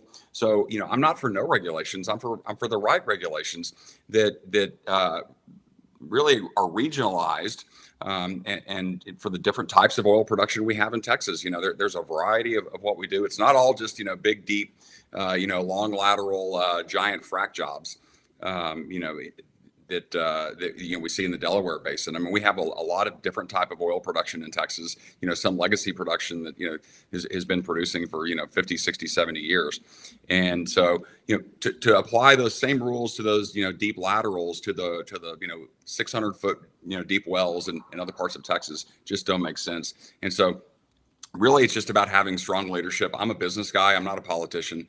But so I would just, rely on the people in the industry and my experience in the industry to come up with regulations that right size all of this so that we're not harming our industry. And to Matt's point earlier, Texas has spent something like 18 or $20 billion of taxpayer money subsidizing all this green new energy stuff. I mean, just think, first of all, I'm not for like giant subsidies like that, but just think, had that money been focused on our oil and gas industry, we could have made it so much stronger. And so that's what I bring to this election. Matt, if Beau French wins this runoff and knocks out the incumbent, tell me what's going to be different. Everything, because you have a 3-member railroad commission. It's currently 2-1 in favor of the views of Beau's opponent, which are, again, subsidizing green energy, DEI, endless bureaucracy over our oil and gas industry. So everything changes if he wins. The entire balance of power changes, and I think you're going to see Texas power and energy and oil and gas just be set free. How does Beau? I mean, how do we get basically liberal positions within the commission on a state that I think you said produces 40% of the nation's energy, oil and gas, and 5% of the global oil and gas? How do you get in a state like Texas? How do you get liberals as Republicans voting for DEI stuff and green stuff? Like, how does that happen? Yeah, so sometimes in big red states, our elected officials are just not as conservative as you would think. This is not the Fox News version of Republican politics in Texas. We have a deep divide here in Texas. The entire establishment has come out against my campaign. It seems like they're scared. My opponent's largest donor, I think this answers your question precisely. His largest donor is the Las Vegas Sands casino lobby, which, of course, gets all of their money from China. And so his largest donor in a position focused on oil and gas regulations is Chinese money, essentially. And so I think you just have to ask yourself, is that what you want influencing a very powerful position? Or do you want, my donors are predominantly, people in the oil industry. And so I think that just speaks to, in this primary process, we just continue to elect some politicians, some elected officials who were just not very strong, think America First warriors. I have a demonstrated track record. I was the chairman of the largest red county in the country, Tarrant County, the GOP there, where we successfully turned a county that was turning blue. We turned it back to vote for Donald Trump in 2024. I've raised a lot of money. I'm competing on that front with my opponent, but it's hard when he's spending millions and millions and millions of dollars. I think $4 million now is what his campaign is spending. Between the PACs helping him and him, and so it is an uphill battle. It's very difficult to beat one of these entrenched incumbents, but the voters that I've spoken to around the state seem very encouraged. He received the lowest vote total ever as an incumbent railroad commissioner in the primary at 32%. So I think the voters are waking up to what's going on in the country. They want someone who's an outspoken conservative who's going to defend the values of our party. That's obviously what I am. He pushed back on that, saying, we don't do politics on the Railroad Commission. But I mean, everything's politics now, right? And so I think we have to have someone who's going to fight for our industry, fight for what's right for Texas, and ultimately what's right for America. Let me ask you this. Let's get to Paul here. What on earth does the Sands Casino Company have to do with this race? I mean, this has nothing to do with gambling or licenses or pari-mutuel racing or, FanDuel, which Texas doesn't have sports betting there. This race has nothing to do with them. Zero. Like, what is it? Like, why is his biggest donor a casino company out of Vegas has his race has no jurisdiction over? I can't speak about all the business interests that may be there between Sands Casino and a lot of other entities within the state. I will tell you they are very active. You mentioned earlier about us not having horse racing and gaming the way you speak about. I actually testified in the Texas legislature on behalf of Texas casino gaming and resort style gaming, which was an entity under Sands that was trying to bring them to Texas. But that's neither here nor there. I would tell you that's my thing. Look, I'm in favor of you have pari-mutuel racing in Texas. I'm in favor of expanding that out where I think you ought to be able to have gaming and not casino gaming on a phone, but sports betting, because like the Texas bettors are just taking that money offshore. It's just going.